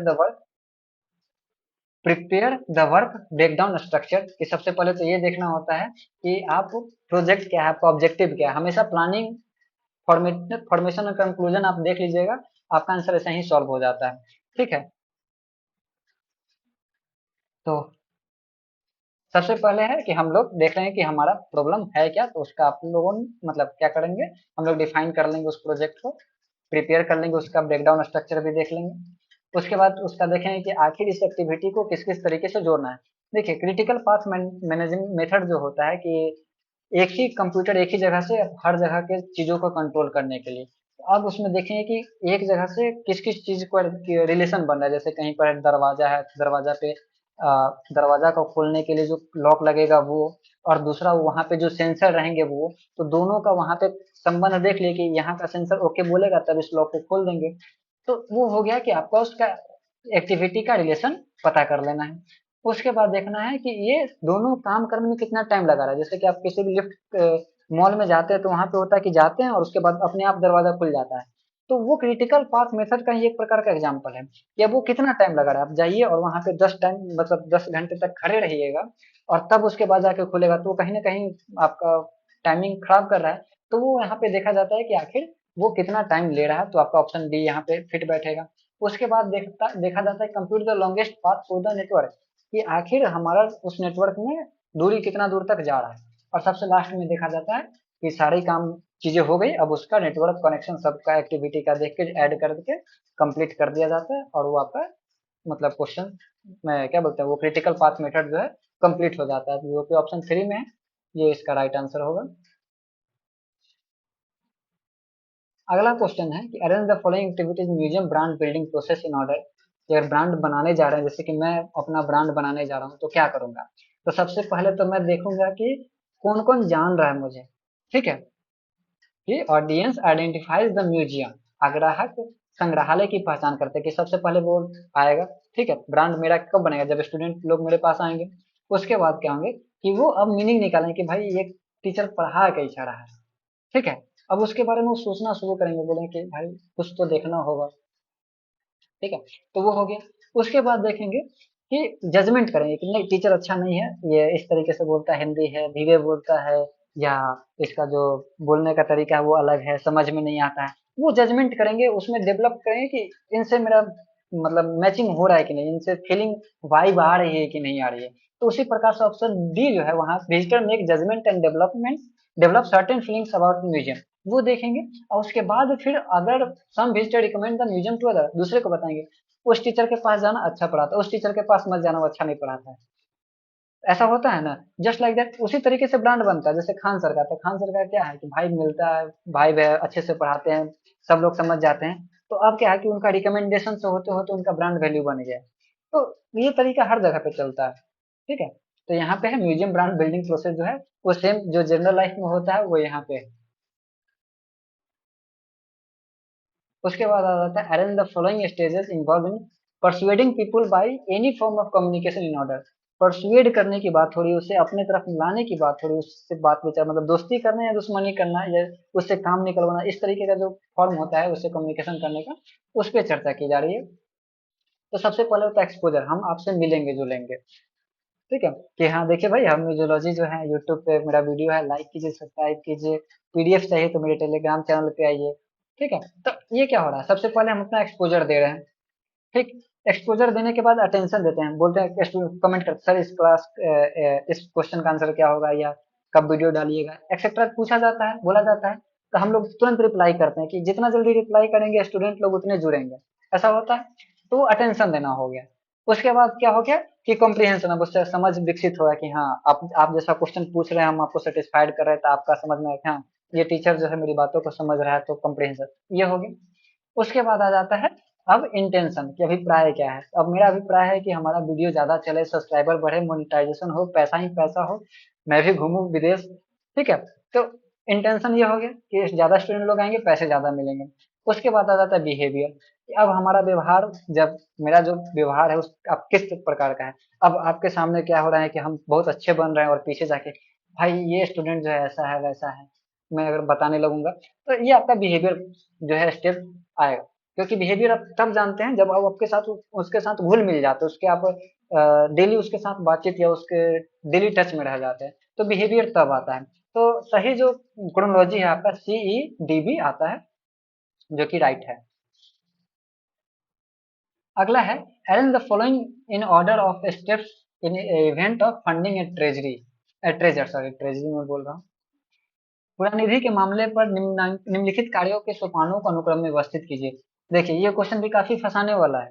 अगर आप इसका, मेरा जो मेथड है ये स्टार्टिंग और एंडिंग करने वाला, अगर उसको करते हैं तो ये सबसे बेस्ट ऑप्शन रहेगा। कि सबसे पहले है कि पूरा निधि के खोजकर्ता द्वारा सूचना देना, notice by finder of treasure, कि हमको कोई चीज मिला तो अब उसका हमको सूचना सबसे पहले देना होता है, अगर आप ट्रेजर ट्रोव एक्ट की बात करते हैं उसमें। ठीक है। उसके बाद क्या किया जाता है कि आप नोटिफिकेशन रिक्वायरमेंट क्लेममेंट टू अपीयर, कि अब आपको बताया जाता है, आप जाके जो कमिश्नर होते हैं या डीसी जो भी उस समय होते थे, उनको जाके इन्फॉर्मेशन देना होता है कि हमको ये चीज मिला है, और उसके बारे में जानकारी वहां पे देना होता है। अब जानकारी देने के बाद अब क्या है कि अब वहां पे हो सकता है कि आपने जो चीजें दिया वो आपका क्या हो, नहीं हो, आपका ऑनरलेस हो, या आपका जमीन के अंदर से नहीं मिला है, या आपको नहीं मिला है, दूसरे का चुरा के ला रहे हैं, तो वहां पे आप क्या है उसको ऑनरलेस भी कभी कभी बोल दिया जाएगा। अब क्या है कि आपको ऑनर सेव करने के लिए कि हाँ ये मेरा है, उसके लिए आप क्या कीजिएगा कि जाइएगा बताइएगा, तब वहां पे जो गवर्नमेंट है कि exercise power to acquire the treasure on behalf of the government. अब क्या है कि जो कमिश्नर होगा वो गवर्नमेंट के आधार पर उसको लेगा, और उसके बाद है कि B penalty on finding failing to give notice, कि अगर आपने उसका नोटिस नहीं दिया तो वो आप पर केस हो जाएगा। मगर इसमें थोड़ा सा का चेंजेस मतलब मैं कर सकता हूँ, या इसमें कभी कभी चेंजेस हो सकता है कि सबसे पहले तो ऑब्जेक्ट मिलता है, जाके आपको ट्रेजरी को बोलते हैं, जो डीसी होता है उसको जानकारी देते हैं, जानकारी देने के बाद वो उसके बारे में सारा जानकारी इकट्ठा करता है, फिर वापस दे देता है, नहीं देता तो ऑनरलेस हो जाता है। और कभी कभी क्या हो जाता है कि उसमें अगर आप जानकारी नहीं देते और पकड़े जाते तो आप पर नोटिस भी जा सकता है। तो इस क्वेश्चन में थोड़ा सा मुझे डाउट है कि थोड़ा सा इसका क्रोनोलॉजी में आगे पीछे हो सकता है, मैंने जब चेक किया, मैंने एनालाइज कर रहा था, तो मुझे थोड़ा सा शक हो रहा था कि कहीं पे हो सकता है। तो ये क्वेश्चन जो है डिपेंड करता है कि अगर कोई क्लेम करता है तो इसमें चेंजेस हो सकते थे अगर एग्जाम कैंसिल नहीं हुआ होता तो। ठीक है। तो इसका राइट ऑप्शन जो मैंने पूरा एनालाइजेशन से जो पता किया, ऑप्शन सी ज्यादा बेस्ट यहाँ पे फिट बैठ रहा है।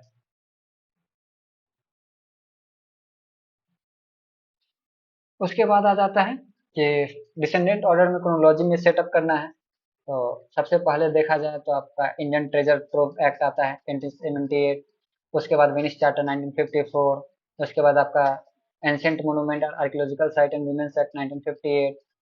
उसके बाद आपका आ गया यहाँ पे ऑप्शन, हाँ मैं ये चीज बोल रहा था कि ये भी क्लेम करने वाला है, यहाँ पे भी क्लेम कर सकते हैं, क्योंकि यूनेस्को जो ई पॉइंट है वो 2003 में आता है, और एंटिक्विटी इन आर्ट ट्रेजर एक्ट 1972 में आता है। तो ये आगे पीछे जो ऑप्शंस दिए गए हैं वो यहाँ पे फिट बैठ नहीं रहे हैं। ठीक है। और अगर हम लोग ई सबसे लास्ट में होगा तो स्टार्टिंग करते हैं तो Indian treasure trove act 1878 starting होगा, और इंड जो होगा आपका ई होगा। तो ना बी से स्टार्टिंग कहीं पे हो रहा है तो ई पे एंड नहीं हो रहा, अगर बी से, तो ये क्वेश्चन भी क्लेम करने वाला था, क्लेम किया जा सकता था, इसका ऑप्शन गलत दिया हुआ। तो जिनका भी सही गलत जो भी मारे उनको नंबर मिल जाना चाहिए। फिर आपका आ जाता है which of the following group of, wait a minute, नहीं ठीक है, which of the following group of museum in India have Egyptian collection, या सेक्शन किसके किसके पास इजिप्शियन है। तभी एल्बर्ट एल्बर्ट हॉल म्यूजियम की बात की है कि यहाँ से क्वेश्चन हमेशा आता है। तो सबसे पहला आ जाता है कि गवर्नमेंट म्यूजियम एगमोर, उसमें म्यूजियम का कोई कलेक्शन नहीं है, मतलब इजिप्शियन कलेक्शन नहीं है। फिर आपका इंडियन म्यूजियम कोलकाता उसमें है, एल्बर्ट हॉल म्यूजियम जयपुर उसमें भी है, museum and picture gallery Baroda वहाँ भी है, और उसके बाद सलारजंग म्यूजियम हैदराबाद वहाँ भी है। तो ए को छोड़ के बाकी बी सी डी ई जो ऑप्शन टू में है वो है आपका।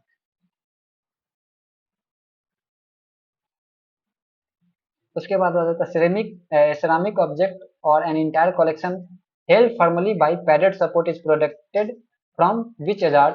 यहाँ पर मतलब उसका एक सिक्योरिटी देना है कि आप कितना सिक्योर हो सकते हैं।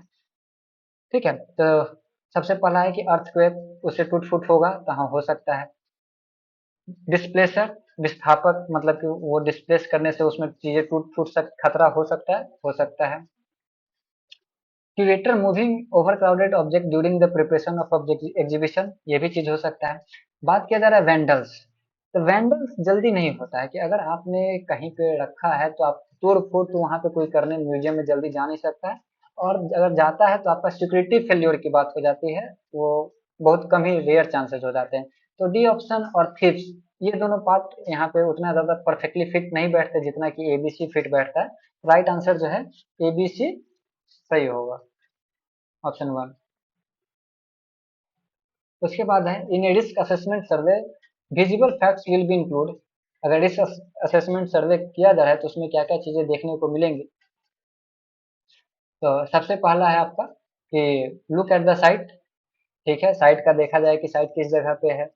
वहां पे मान के चलिए कि आप अर्थक्वेक जोन में अगर बना रहे हैं तो वो आपका एक प्रकार से रिस्क हो सकता है कि बार बार वहां पे आएगा, तो आपको बिल्डिंग म्यूजियम बिल्डिंग उस तरीके का बनाना होगा जहाँ पे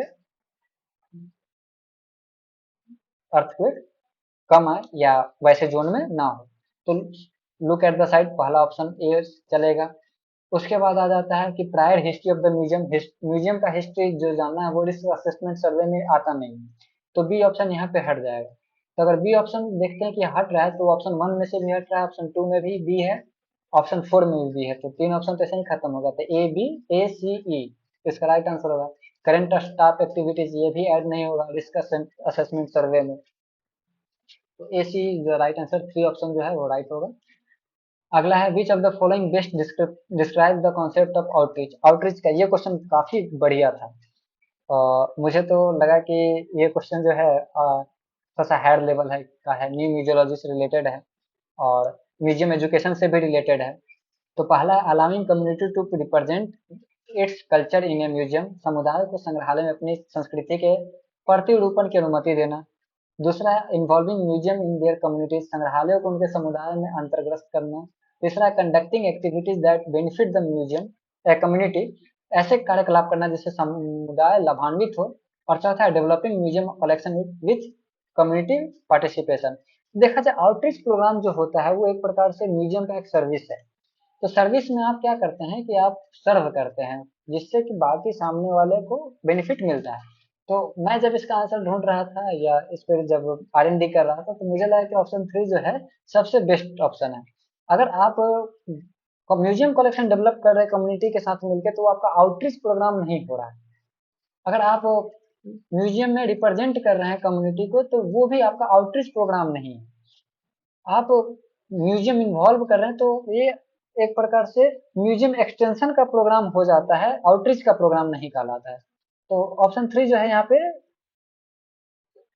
अच्छा।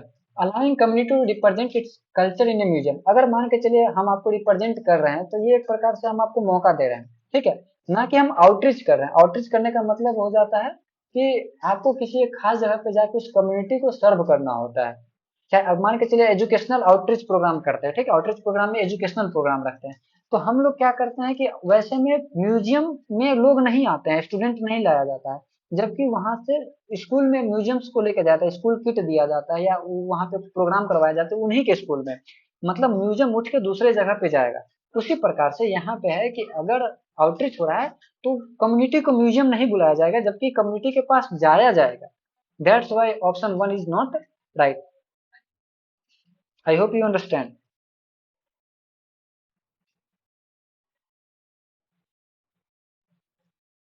ओके। हाँ। तो नेक्स्ट क्वेश्चन की ओर आगे बढ़ते हैं। अगला क्वेश्चन है which of the following term is considered appropriate to describe people with disabilities. बहुत इजी क्वेश्चन था। Option four is the retarded, इसका बेस्ट पॉइंट होगा। द ब्लाइंड बोल नहीं सकते, व्हील चेयर यूजर बोल नहीं सकते, व्हील चेयर बाउंड बोल नहीं सकते। चौथा ऑप्शन जो है सबसे बेस्ट है। अगला है proper ventilation is essential in conservation work to. देखिए यहाँ पे बहुत सारे लोग जो है ना वो गड़बड़ किए हैं, ये जिनका भी क्वेश्चन में मुझे मिला है उन्होंने भी ऑप्शन वन मारा है जो कि गलत है। ठीक है, ह्यूमिडिटी लेवल के लिए वेंटिलेशन की जरूरत नहीं होती है।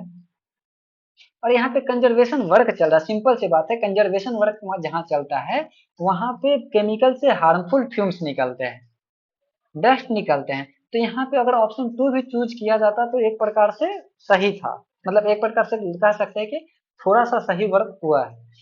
ठीक है, मगर कंजर्वेशन वर्क चलता है इंडोर में चलता है, मतलब बाहर के हवा को बाहर भेजना होता है। तो वेंटिलेशन अगर सही नहीं होगा तो आपका अंदर का हवा बाहर नहीं जा पाएगा। तो इसके लिए तो जितने जो केमिकल से जो भी फ्यूम्स निकलेंगे वो बाहर नहीं जा पाएंगे, तो आप उस हार्मफुल फ्यूम्स को इनहेल करेंगे, जो कि एक गलत साइन है। तो minimize inhalation of harmful fumes के लिए आप प्रॉपर वेंटिलेशन का वर्क होता है। ठीक है, तो 99 का फोर होगा। अगला क्वेश्चन है importance of preventive conservation is storage facilities show. देखिए सॉरी, प्रिवेंटिव की जब हम लोग बात करते हैं, एक प्रिवेंटिव हो जाता है, एक हो जाता है क्यूरेटिव हो जाता है, और एक हो जाता है रेस्टोरेटिव या रेस्टोरेशन।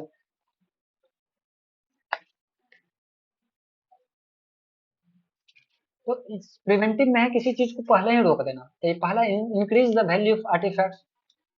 तो ये तो आपका कलेक्शन मेथड पे चला जाएगा कि आप यहाँ पे वैल्यू जो है मतलब आर्टिफैक्ट्स ज्यादा लगा रहे हैं, उसका वैल्यू बढ़ा रहे हैं। तो ये आपका प्रिजर्वेशन का बात ही नहीं चल रहा है, यहाँ पे आपका कलेक्शन मेथड में चला जाएगा, आपका उस वैल्यूएशन में चला जाएगा। तो पहला ऑप्शन तो ऐसे ही खत्म हो जाता है। दूसरा है ensure artifacts are accessible to the public. Display का ये एग्जीबिशन से रिलेटेड हो जा रहा है कि आप वहाँ पे ऑब्जेक्ट को किस प्रकार से डिस्प्ले कर रहे हैं, पब्लिक लोग को अच्छे से दिख रहा है कि नहीं दिख रहा है। तो ये ऑप्शन जो है आपका प्रिवेंटिव कंजर्वेशन से भी हट गया।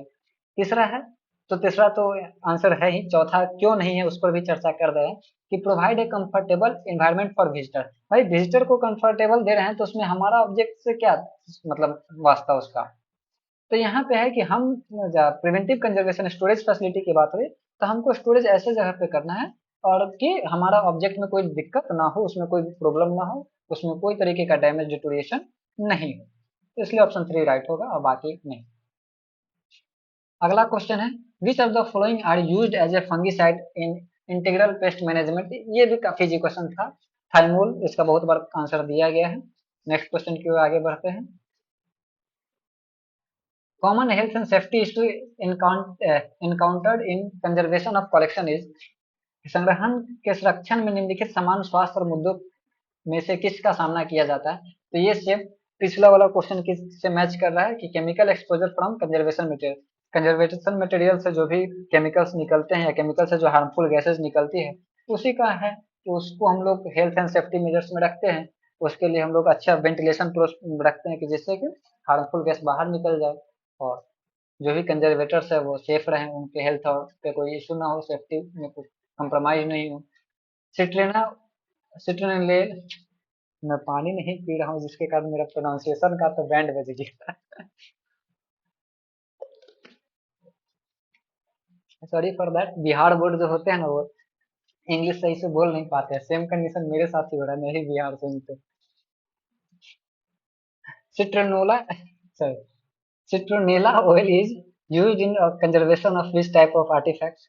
निम्नलिखित में से किस प्रकार की कलाकृतियों में संरक्षण में गंजनी सिट्रोनेला के तेल का प्रयोग किया जाता है। पहला oil painting, stone carving, palm leaf manuscript और सिल्क टेक्सटाइल। इसका राइट आंसर जो ऑप्शन 3 है। ये मतलब आप लोग के लिए इजी क्वेश्चन था, मगर कहीं कहीं पे बहुत सारे लोग जो है वो ऑयल पेंटिंग का भी यूज मतलब उस पे यूज कर लेते हैं, ऐसा मुझे कुछ स्टूडेंट के आंसर से पता चल रहा था जब मैं क्वेश्चन करा रहा था तब। अगला क्वेश्चन है, PG consolidation is done on which type of artifacts. तो पीजी है, सिंपल सा आंसर है, वुड पे किया जाता है, लकड़ी पे किया जाता है। अगला क्वेश्चन है आपका, kozo used for manufacturing Japanese paper refers to. मेरा जो पीवाई क्यू देखे होंगे मैं पेपर 2 का, उसमें मैंने ये क्वेश्चन को काफी अच्छे से डिस्क्राइब कर दिया था। टोटल सिर्फ आंसर नहीं बताया था, उसका डिस्क्रिप्शन भी दिया था।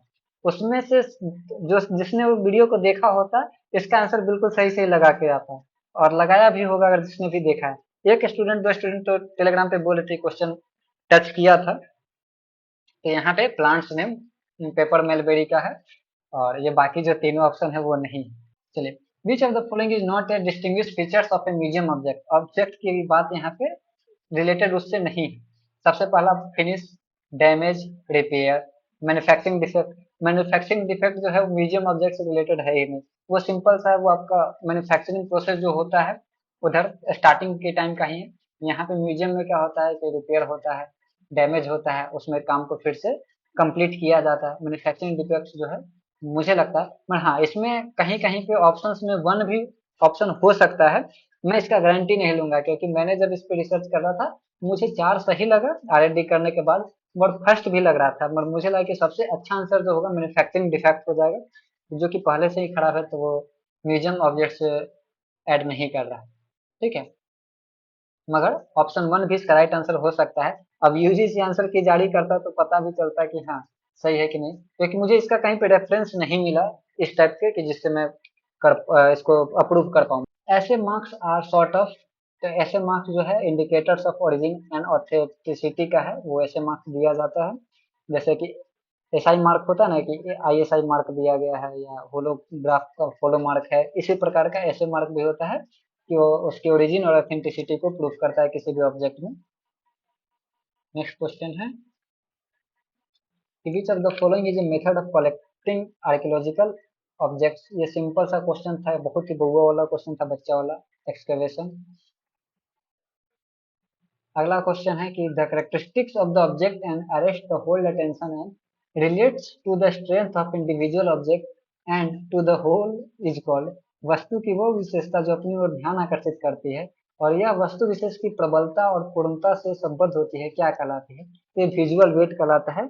जो देख के किसी चीज की तरफ हम लोग जो अट्रैक्ट होते हैं, वो आपका विजुअल वेट है।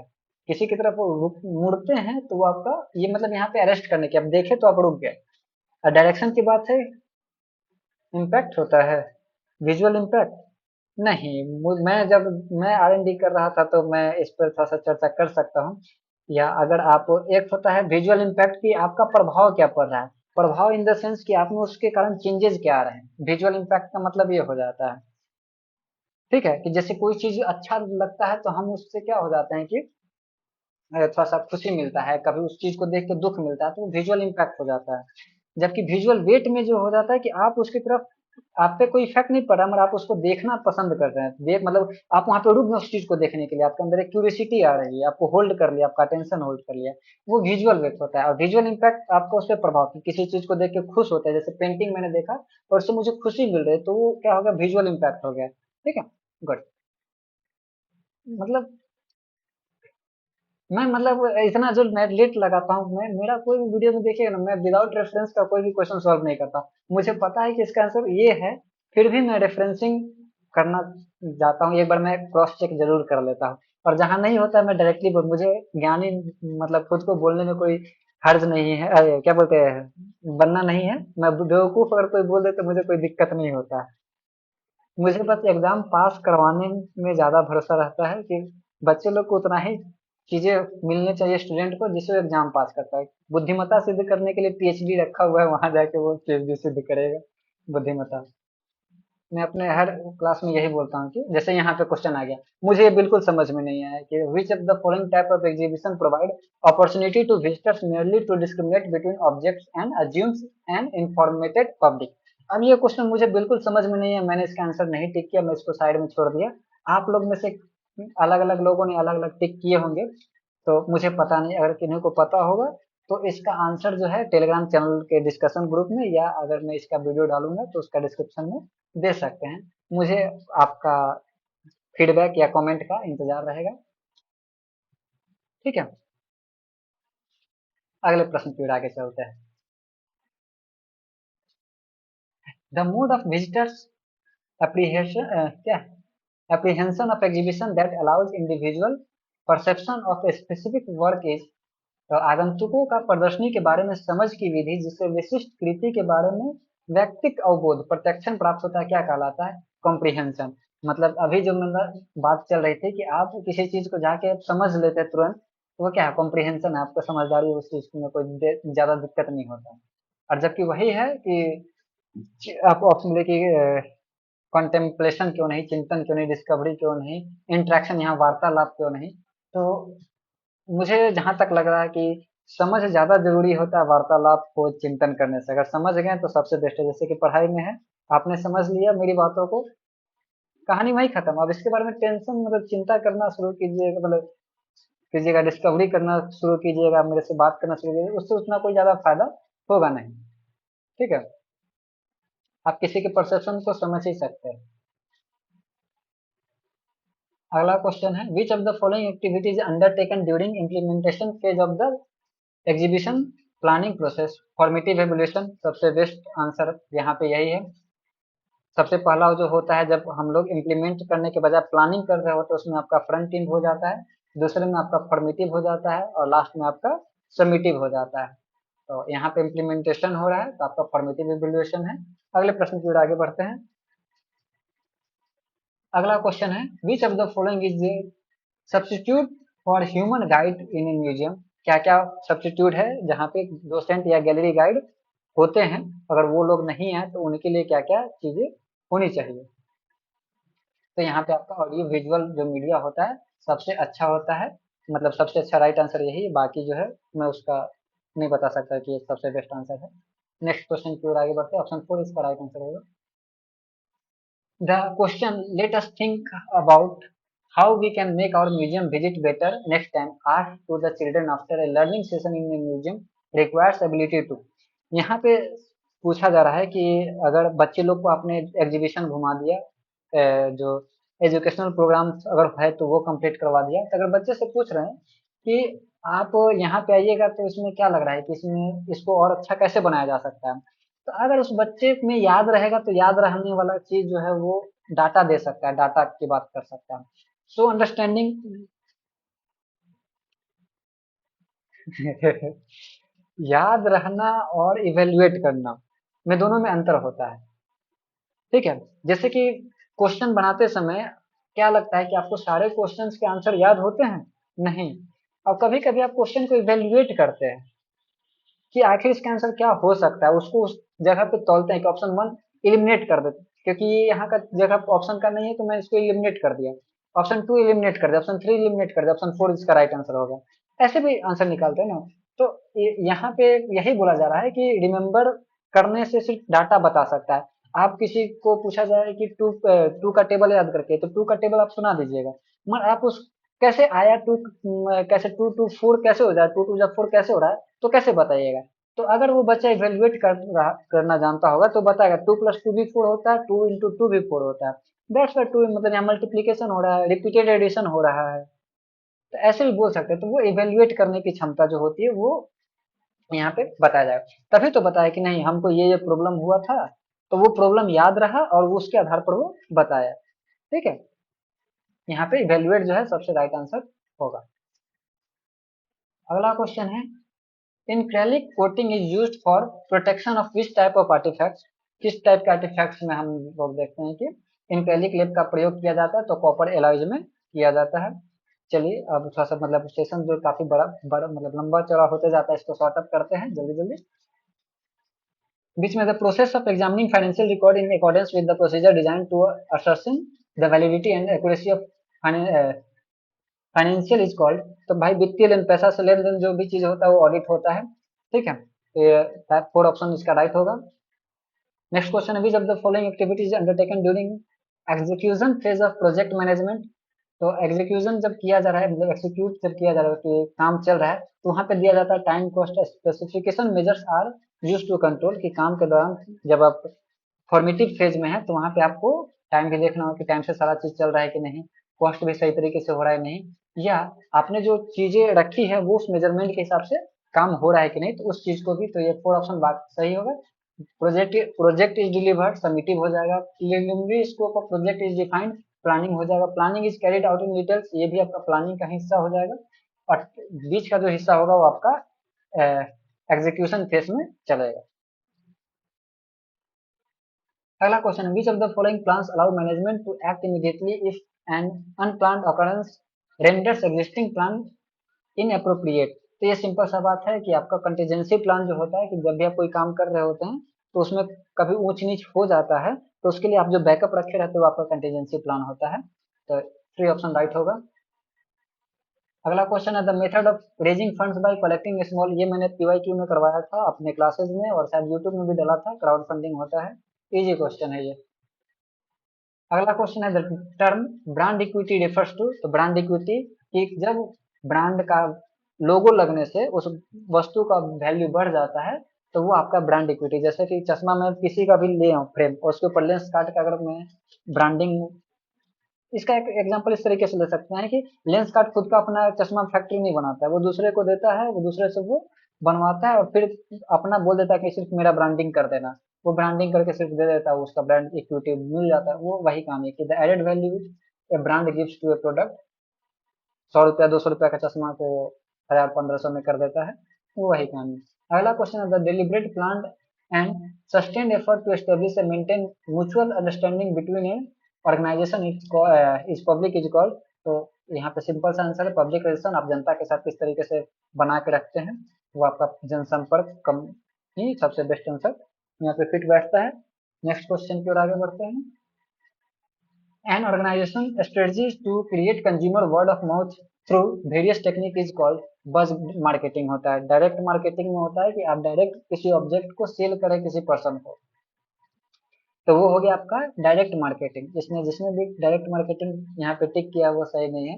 बज मार्केटिंग है कि आप बता दिए, देखा देखी, जैसे कि एप्पल का अधिकतर मोबाइल जो लोग खरीद रहे हैं वो बज मार्केटिंग है। बहुत सारे लोग उसमें सिर्फ दिखावे के लिए काम करते, कुछ नहीं है, सिर्फ फोटो खिंचाना है और कॉल करना है, बस उसी के लिए वो उतना महंगा फोन ले लेते हैं, तो वो बज मार्केटिंग में चल रहा है, माउथ टू माउथ।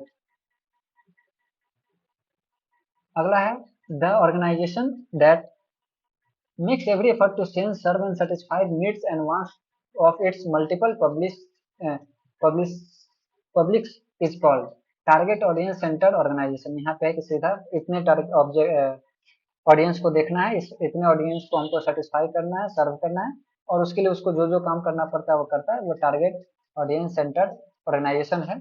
इसमें मेरा पूरा कंफर्मेशन नहीं है क्योंकि ये थोड़ा सा मार्केटिंग का क्वेश्चन है और मुझे थोड़ा सा इसमें दिक्कत लग रहा है कि इसमें चेंजेस भी हो सकते हैं। अब मुझे जहां तक लगा और मैंने जहां तक रिसर्च सारी की R&D, उसमें वन आंसर जो है सबसे बेस्ट लग रहा है। अगला क्वेश्चन है which of the following is the theme of international museum day 2024। काफी इजी क्वेश्चन है, जो कंटिन्यूअस म्यूजियम या मेरे टेलीग्राम चैनल से अगर जुड़ा होगा तो शायद मैंने इस पर डाला था इसका एक पोस्टर शायद, उसमें museum for education and research, ये 2 साल पहले ही आ जाता है, तो इसलिए आपको आइकॉन का एक दो बार विजिट कर लेना चाहिए। इंटरनेशनल म्यूजियम डे का थीम वहाँ पे दिख जाता है, तो थीम भी दिख जाएगा, डेट भी दिख जाएगा। तो ये क्वेश्चन करंट अफेयर से पूछ, हमें तो नहीं लग अंदाजा था कि ये पूछा जा सकता है, मगर पूछ दिया गया था, तो चलिए कोई नहीं। मतलब क्वेश्चन जो है वो बाद में सेटअप हुआ, मतलब ज्यादा दिन क्वेश्चन सेटअप हुए टाइम नहीं हुए थे, हम लोग का एग्जाम होने मतलब 1 महीने के अंदर में क्वेश्चन सेटअप हुआ था। तो समझिए कि अभी जून चल रहा है, तो 1 महीना अगर एग्जाम सेटअप और सेंटर एस्टेब्लिश होने में लग रहा है, तो जुलाई अगस्त तक एग्जाम हो जाएगा। अगला है human right museum is located in Canada. एक फ्रांस में भी है मगर उसका नाम अलग है, मतलब थोड़ा सा फ्रेंच फ्रेंच नेम जो होता है ना, थोड़ा सा उस टाइप का है। National maritime heritage complex is being set up at Lothal. ये क्वेश्चन मैंने भी अपने PYQ में करवाया था और इसका मैंने चर्चा किया भी था, मगर इसमें ही लोगों ने गलती करके आया पोर्ट ब्लेयर। मैंने बताया था कि वहाँ पे बन रहा है, सेटअप हो रहा है, पोर्ट ब्लेयर पे मैरीटाइम हेरिटेज कॉम्प्लेक्स नहीं बन रहा है, क्योंकि लोथल में ही हम लोग देखते हैं कि सबसे हमारा जो सबसे फर्स्ट एविडेंस कह सकते हैं बंदरगाह का, डॉकयार्ड का, तो वो हमें लोथल में ही मिलता है। That's option 4 is the right answer. ये मेरा पढ़ाया हुआ क्वेश्चन था। Anacostia museum one amongst the Smithsonian institute community museum. ये बहुत इजी क्वेश्चन था, ये न्यू म्यूजियोलॉजी और कम्युनिटी म्यूजियम से रिलेटेड क्वेश्चन है। सिलेबस अगर आप देखेंगे कम्युनिटी म्यूजियम, तो उसमें सबसे पहले नाम इसी का आता है, मतलब इसके बारे में बहुत पढ़ना होता है। The storage system that employs storage unit which can be move to allow access when required and to occupy minimum floor area is called sliding frame। जो दरवाजा होता है स्टोरेज सिस्टम में, तो या अगर आप एक कैबिनेट रखे हुए तो अगर दरवाजा वाला लगाते हैं तो स्लाइडिंग वाला नहीं होता है, तो क्या होता है वो खोलने बंद होने के लिए उसको ज्यादा जगह चाहिए, ठीक है, और गलती से किसी ऑब्जेक्ट में लग के टूट भी सकता है, इसलिए वहां पे स्लाइडिंग डोर रहता है। सबसे बेस्ट स्लाइड करके रखती है, ऑब्जेक्ट रख दी फिर स्लाइड कर दी, वो किसी ऑब्जेक्ट के साथ टच होने की उतनी संभावना नहीं होती है। हाँ, मगर वो फ्री होना चाहिए। ऑप्शन 2 यहाँ पे राइट होगा। अगला क्वेश्चन है what type of collection and archaeological site museum है। देखिए यहाँ पे जिन्होंने सिस्टमेटिक कलेक्शन मारा है वो गलत आंसर है, रिप्रेजेंटेटिव कलेक्शन होगा, क्योंकि जो साइट म्यूजियम होता है उस पास के आर्कियोलॉजिकल साइट के को रिप्रेजेंट करता है, दैट्स उसका नाम साइट म्यूजियम कहलाता है, रिप्रेजेंटेशन होता है। एसोसिएटिव कलेक्शन भी बोल सकते हैं यहाँ पे, क्वेश्चन आंसर यहाँ पे एसोसिएटिव भी हो सकता है, मगर रिप्रेजेंटेटिव और मतलब ऑप्शन 1 और 3 राइट आंसर होगा, दोनों में से कोई एक, मगर ऑप्शन 1 सबसे ज्यादा है, अच्छा है मतलब।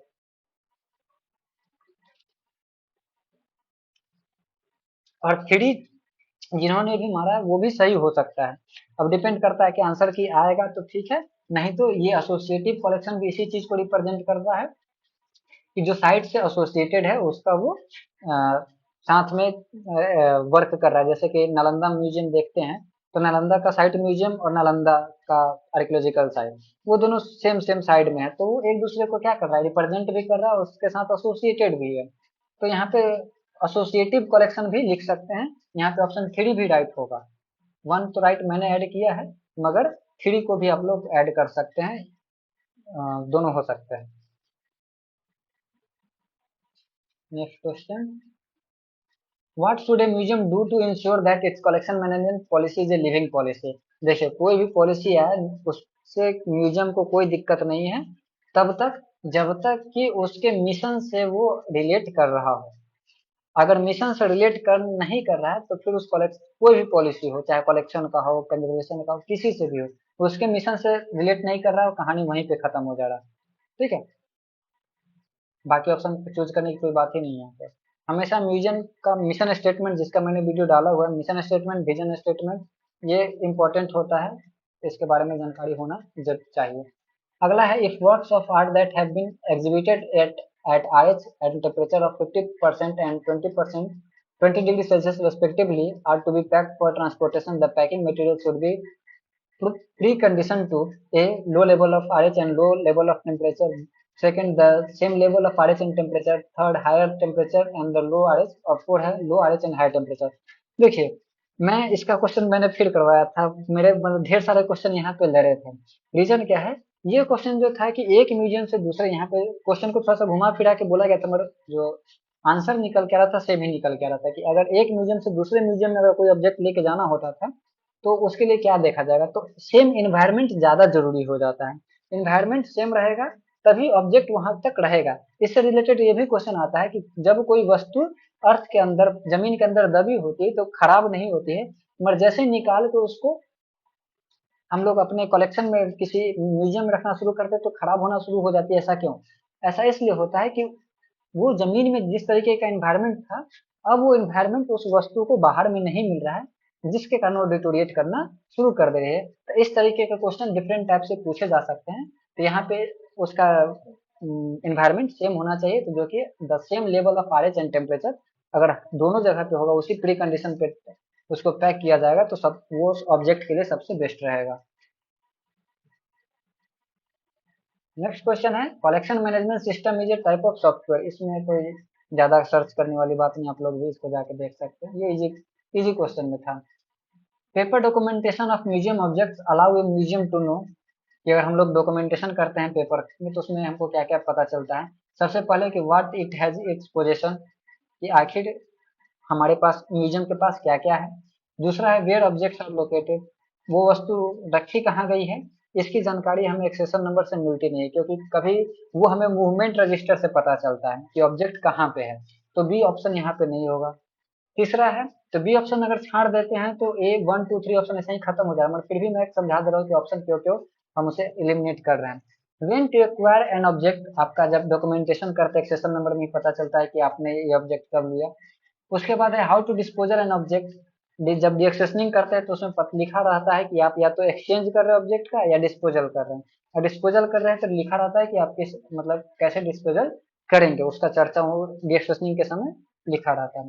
तो आपका वो हो गया। इफ एनीथिंग इज मिसिंग, अगर आपके पास पूरा पेपर डॉक्यूमेंटेशन होगा और उस डॉक्यूमेंटेशन से आप पूरे ऑब्जेक्ट को मिलाइएगा तो उससे पता चलेगा कि हाँ, यहाँ यहाँ मेरा ऑब्जेक्ट था और ये ऑब्जेक्ट मैच मतलब नहीं मिल रहा, मतलब ये ऑब्जेक्ट मेरा मिसिंग है। आप उसके बारे में फिर पुलिस को या जो भी जगह हो सकता है कंप्लेन करने का, वहां पे कंप्लेन करेंगे। नेक्स्ट क्वेश्चन, कि which of the following group of statements are true about object ID. Object ID बहुत इंपॉर्टेंट पार्ट है यहाँ पे। ठीक है, तो ऑब्जेक्ट आईडी जो है वो इलिसिट ट्रेड के लिए तो होता है, बट एक्जोटिक वाइल्ड लाइफ के लिए नहीं होता है। तो यहाँ ऑप्शन टू जो है ना वो हट जाता है, और मतलब बी, बी ऑप्शन हट जाता है, तो यहाँ पे भी ए वन टू और फोर ऑप्शन हट जाएगा। ऑब्जेक्ट आईडी जो होता है ऑब्जेक्ट के लिए है, एंटिक्विटी के लिए है, आर्ट ट्रेजर्स ये सारी चीजों के लिए, वाइल्ड लाइफ की चीजों के लिए नहीं। ठीक है, तो ऑप्शन बी हट जाएगा। और इसके बारे में आप लोग जाके इसका पीडीएफ भी डाउनलोड कर सकते हैं। मैं हो सकता है तो कभी टाइम मिलेगा तो मैं इस पर वीडियो बना के यूट्यूब पे डाल दूंगा। अगला क्वेश्चन है, light is considered as a critical element of an exhibition design, design because प्रकाश को प्रदर्शनी के विकल्प का महत्वपूर्ण अवयव माना जाता है, क्योंकि पहला, it sets atmosphere of the exhibition, बिल्कुल सही बात है। It can control how things are seen, बिल्कुल ये भी सही है कि किस तरीके से लाइट, जैसा लाइट रहेगा वैसा दिखाई देगा। It is an integral part of the concept of the exhibition end of its form, सही बात है। जब भी हम लोग एग्जीबिशन फॉर्म कर रहे होते हैं तो उसमें हम लोग लाइटिंग का बिल्कुल सबसे पहले ध्यान रखते हैं, या म्यूजियम का गैलरी बना रहे होते हैं तो उसमें भी लाइटिंग का सबसे पहले ध्यान रखते हैं, क्योंकि लाइट का पार्ट, लाइट के बिना हम लोग कुछ कर ही नहीं सकते म्यूजियम में, क्योंकि वो रिप्रेजेंटेशन, अगर हम लोग एग्जीबिशन देखने जाते हैं तो हमारा जो आंख है वही उस चीज को देखेगा, और आंख के लिए लाइट जरूरी है। फिर है, it is to be added after the arrangement of cases and objects have been finished finalize. तो देखा जाए तो ए बी सी पूरी तरीके से सही है, तो डी को गलत करना ही पड़ेगा, तो डी को हटा दिए, A B C right answer होगा। और कहीं कहीं पे अरेंजमेंट पहले लाइट लगा दिया जाता है तब अरेंजमेंट किया जाता है, कहीं पे बाद में अरेंजमेंट किया जाता है, तो इसलिए मैं डी ऑप्शन पे ज्यादा चर्चा करूंगा नहीं, डी ऑप्शन भी सही हो सकता है। क्योंकि अब मान के चलिए कि अगर कोई घर में पेंटिंग वेंटिंग करवा रहे हैं, ठीक है, तो उसमें आप क्या है कि लाइट सबसे लास्ट में लगाते हैं, तो यहाँ पे जो बोला जा रहा है कि लास्ट में लगाने की बात है, तो उसको गलत माना जा रहा है, तो इसको मैं इस तरीके से तो गलत नहीं मान सकता हूँ, क्योंकि बहुत सारे एग्जीबिशन बनाने समय कहीं पे लाइट पहले भी लगाया जाता है, कहीं पे लाइट बाद में भी लगाया जाता है। क्योंकि अगर हम मान के चलिए मैंने फोटोज का गैलरी लगाना, मतलब गैलरी में फोटोज लगाना शुरू किया, तो पहले लाइट लगा देंगे तो पता नहीं चलेगा कि वो फोटो जो है हमारा किस प्रकार से प्रेजेंट हो रहा है। तो वैसे कंडीशन में क्या है, पहले फोटो लगा दिया जाता है, उसका अरेंजमेंट हो जाता है, फिर उसके बाद लाइट का अरेंजमेंट किया जाता है कि कहाँ से उसको लाइट दे तो बढ़िया रहेगा। तो दोनों तरीके हैं, तो डी ऑप्शन ज्यादा गलत तो नहीं है, मतलब सबसे ज्यादा सही ऑप्शन ए बी सी सही है, जो कि ऑप्शन वन में। फिर which of the following design factors are used in arrangement of object in an exhibition case to show that certain exhibits have a key position in story. अब यहाँ exhibition आपने लगाया, स्टोरी थीमेटिक, स्टोरी की बात जब हो रही है तो थीमेटिक आ जाएगा। तो थीमेटिक में आप क्या क्या चीजों का ध्यान रखेंगे, सबसे पहले साइज ऑफ द फर्नीचर, ठीक है, रखा जा सकता है, क्योंकि आप एक जब स्पेस की बात करते हैं एग्जीबिशन डिजाइन करते समय, तो ये ध्यान में रखते हैं कि ऑब्जेक्ट को उसके रिप्रेजेंटेटिव जो तरीके हैं उस तरीके से ही रखेंगे, कहीं पे कि बड़े जगह पे छोटा ऑब्जेक्ट रख देंगे तो और भी छोटा हो जाएगा, छोटे जगह पे बड़ा ऑब्जेक्ट रख देंगे तो उसका उस तरीके से रिप्रेजेंटेशन नहीं हो पाएगा, तो इसलिए उसका फर्नीचर का केस, फर्नीचर का साइज ध्यान रखता है, मतलब मैटर करता है। दूसरा, प्लेसमेंट ऑफ द ऑब्जेक्ट, वस्तु को भी किस तरीके से रखें ये भी काफी मायने रखता है। तीसरा, बैकग्राउंड टेक्सचर, ये भी मायने रखता है। फिर आ जाता है पेसिंग, पेसिंग भी मायने रखता है। आइसोलेशन, ये आइसोलेशन अगर हमको ऑब्जेक्ट को आइसोलेशन में ही रखना तो फिर एग्जीबिशन का पार्ट ही नहीं, वो स्पेशल अकेला एग्जीबिशन वाला पार्ट हो जाएगा। और पेसिंग की बात करें तो रास्ता होता है कि आप किस तरीके से अरेंजमेंट करके रखते हैं कि आप जो विजिटर्स हैं वो आसानी से हर एक ऑब्जेक्ट को देख पाए। तो या तो पेसिंग को हटाया जा सकता है या तो आइसोलेशन को हटाया जा सकता है। तो आइसोलेशन से अच्छा जो पार्ट है वो पेसिंग हो जाता है, क्योंकि यहाँ पे ढेर सारे ऑब्जेक्ट्स की बात हो रही है, सिर्फ एक एग्जिबिट्स की बात नहीं हो रही। आइसोलेशन होता तो उसमें क्या हो जाता है कि ऑब्जेक्ट, एक ऑब्जेक्ट की बात चलती है, ठीक है। दैट्स वाई यहाँ पे A B C D is the right answer होगा। बाकी जो है कहीं पर ए बी सी ई भी अगर लिखा हुआ है जैसे ऑप्शन थ्री में है, तो ये भी सही हो सकता था जब यहाँ पे एक सिंगुलर ऑब्जेक्ट की बात होती तो, मगर यहाँ पे थीमेटिक ऑब्जेक्ट है, ठीक है, एग्जीबिशन है, तो आपको आइसोलेशन में रखना संभव नहीं है। फिर आ जाता है the contextual model of learning develop by फाग एंड डैक्रिंग, मेरा इंग्लिश आज इतना गंदा क्यों है, डक्रिंग, इंक्लूड्स पहला temporal context, physical context, personal context और सोशियो कल्चरल कॉन्टेक्स्ट। देखा जाए तो इसमें टेम्पोरल कॉन्टेक्स्ट नहीं होता है, फिजिकल, पर्सनल और सोशियो कल्चर होता है। अगर आप इसको सर्च कीजिए, मतलब ये मॉडरेट लेवल से हायर लेवल के बीच का क्वेश्चन है, मगर इतना भी हार्ड नहीं। जैसे ये क्वेश्चन देखा जाए तो Oddy test involve use of which types of metallic coupon, इस पर आप लोग क्लेम कर सकते हैं। रीजन क्या है कि यहाँ पे गोल्ड, कॉपर, लेड, जिंक और एल्यूमिनियम दिया है, यहाँ पे गोल्ड की जगह सिल्वर रखना चाहिए था, क्योंकि यहाँ पे तीन मेटल का यूज होता है ओडी टेस्ट में, सिल्वर, लेड और कॉपर का, जबकि यहाँ पे कॉपर, सिल्वर की जगह गोल्ड रखा गया है, जो कि सही है। और ऑडी टेस्ट, ऑडी एक कंजर्वेटर्स थे, उन्हीं के नाम पर शायद रखा गया, कंजर्वेटर नहीं थे शायद, कोई केमिस्ट थे, मुझे पूरा याद नहीं है, मगर थोड़ा मोड़ा वो आइडिया लगता है कि एक साइंटिस्ट टाइप का ही बंदा था। फिर अगला आ जाता है, which of the following are principle emphasize in the ethics of conservation ICOM CC and AIC. ठीक है, तो यहाँ पे अगर हम लोग सीधा छाट दे तो preservation of cultural heritage only for monetary gain. अगर क्वेश्चन को पढ़िएगा तो उसमें मॉनेटरी गेन, पैसे के लिए कौन भाई कल्चरल हेरिटेज को प्रिजर्व करता है, ये ऐसे ही छट जाएगा, तो ज्यादा हार्ड क्वेश्चन था नहीं। अगर इसमें थोड़ा सा और चेंजेस कर देता, डायरेक्ट ये जो मॉनेटरी गेन वाला जो बात लिखा था उसको थोड़ा सा और ट्विस्ट कर देता तो ये क्वेश्चन मजेदार हो जाता। मजेदार मतलब मॉडरेट से हायर लेवल में चला जाता है। फिर आ जाता है हेर्बेरियम स्पीसीज में बिकेम डैमेज ड्यू टू, तो इसमें जो है E break down of the material use to prepare them, ये इसका पॉइंट ही नहीं है। ये शायद ऑस्ट्रेलिया का जो कंजर्वेशन पॉलिसी है या वहाँ का जो सिस्टम है वो एकदम डायरेक्टली वहां से क्वेश्चन ये उठाया गया है, क्योंकि मैं जब देख रहा था तो एकदम सेम इसी टाइप से बताया गया था, A B C D direct एकदम सेम लाइनिंग वाइज भी लिखा हुआ था। ठीक है, ई ऑप्शन यहाँ पे जोड़ दिया गया था कि break down of, sorry, climate control हटा दिया गया था, insect damage, poor storage environment, careless handling और break down of the material used to prepare them, ये डायरेक्टली एकदम ऐड कर दिया एकदम सेम टू सेम। मैं जब मेरे पास उसका एक होगा मैं आपको दिखा सकता हूँ। Agents of deterioration over time, herbarium species may become damaged due to a major disaster such as fire and wood, insect damage, poor storage environment, careless handling, breakdown of the materials used, same to same। चलिए next question की ओर आगे बढ़ते हैं। As per the Sexual Harassment of Women at Workplace Prevention, Prohibition and Redressal Act 2013 Act, aggrieved woman means a woman of 18 years or more of any age who is employed or who is not employed। देखिए यहाँ पे जो बात आ जा रहा है of any as, of any as की जब बात आ जा रही है तो भाई 18 ईयर्स और मोर की बात ही नहीं आएगी, जबकि यहाँ पे एम्प्लॉयड और हु इज नॉट एम्प्लॉयड और एनी एज, ये जो बी सी डी ऑप्शन है वो राइट है। 18 ईयर्स प्लस की बात नहीं हो रही है, क्योंकि यहाँ पे आपका जो वुमेन के प्रति लोगों का जो व्यवहार है या अभी के समय में जो चलते जा रहा है वो कहीं ना कहीं थोड़ा सा ज्यादा लग रहा है। भाई इसका मैंने रात को टेलीग्राम पे भेजा था, तुमने देखा नहीं? जाके सारा देखो, उसमें मैंने जब भी रिसर्च कर रहा था मैंने सारे डिटेल्स उस ग्रुप में दिया हुआ है, म्यूजियोलॉजी का जो स्पेशल स्टूडेंट वाले, मतलब मेरे जो स्टूडेंट जो क्लास लेते थे उस वाले में मैंने ऐड किया हुआ है, वहां पे जाके देख लो। टेलीग्राम वगैरह ओपन नहीं किया है तुम तो वहां पे अगर आप इस एक्ट को डाउनलोड कीजिएगा पीडीएफ में, वहां पे पीडीएफ में जो सर्च करने का ऑप्शन आता है ना कॉर्नर में, जैसे गूगल ड्राइव खोलिएगा, सर्च कीजिएगा, वहां पे एग्रीव्ड वुमेन वो आपको दिखा देगा, ऑप्शन ए में ही दिखाता है, क्लॉज ए में ही कि हु इज एग्रीव्ड वुमेन, उसी के अंदर में आ जाता है of any age who is employed और who is not employed. Simple सा बात।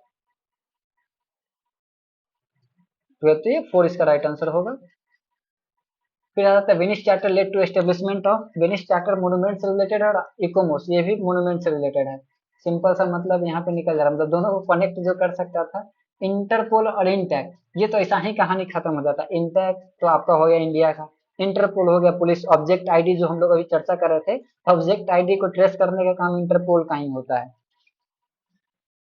जो ऑब्जेक्ट आईडी जो बोला कि पैसे के लिए किया जाता है पिछले क्वेश्चन में। अगला क्वेश्चन है the person with disabilities act is concern about, equal opportunity की बात करते हैं, प्रोटेक्शन उनको उनके राइट का प्रोटेक्शन मिलता है, फुल पार्टिसिपेशन। बाकी जो है थोड़ा सा अलग अलग करके दिया गया, three is the right answer होगा, इसमें कुछ समझाने वाली बात है नहीं।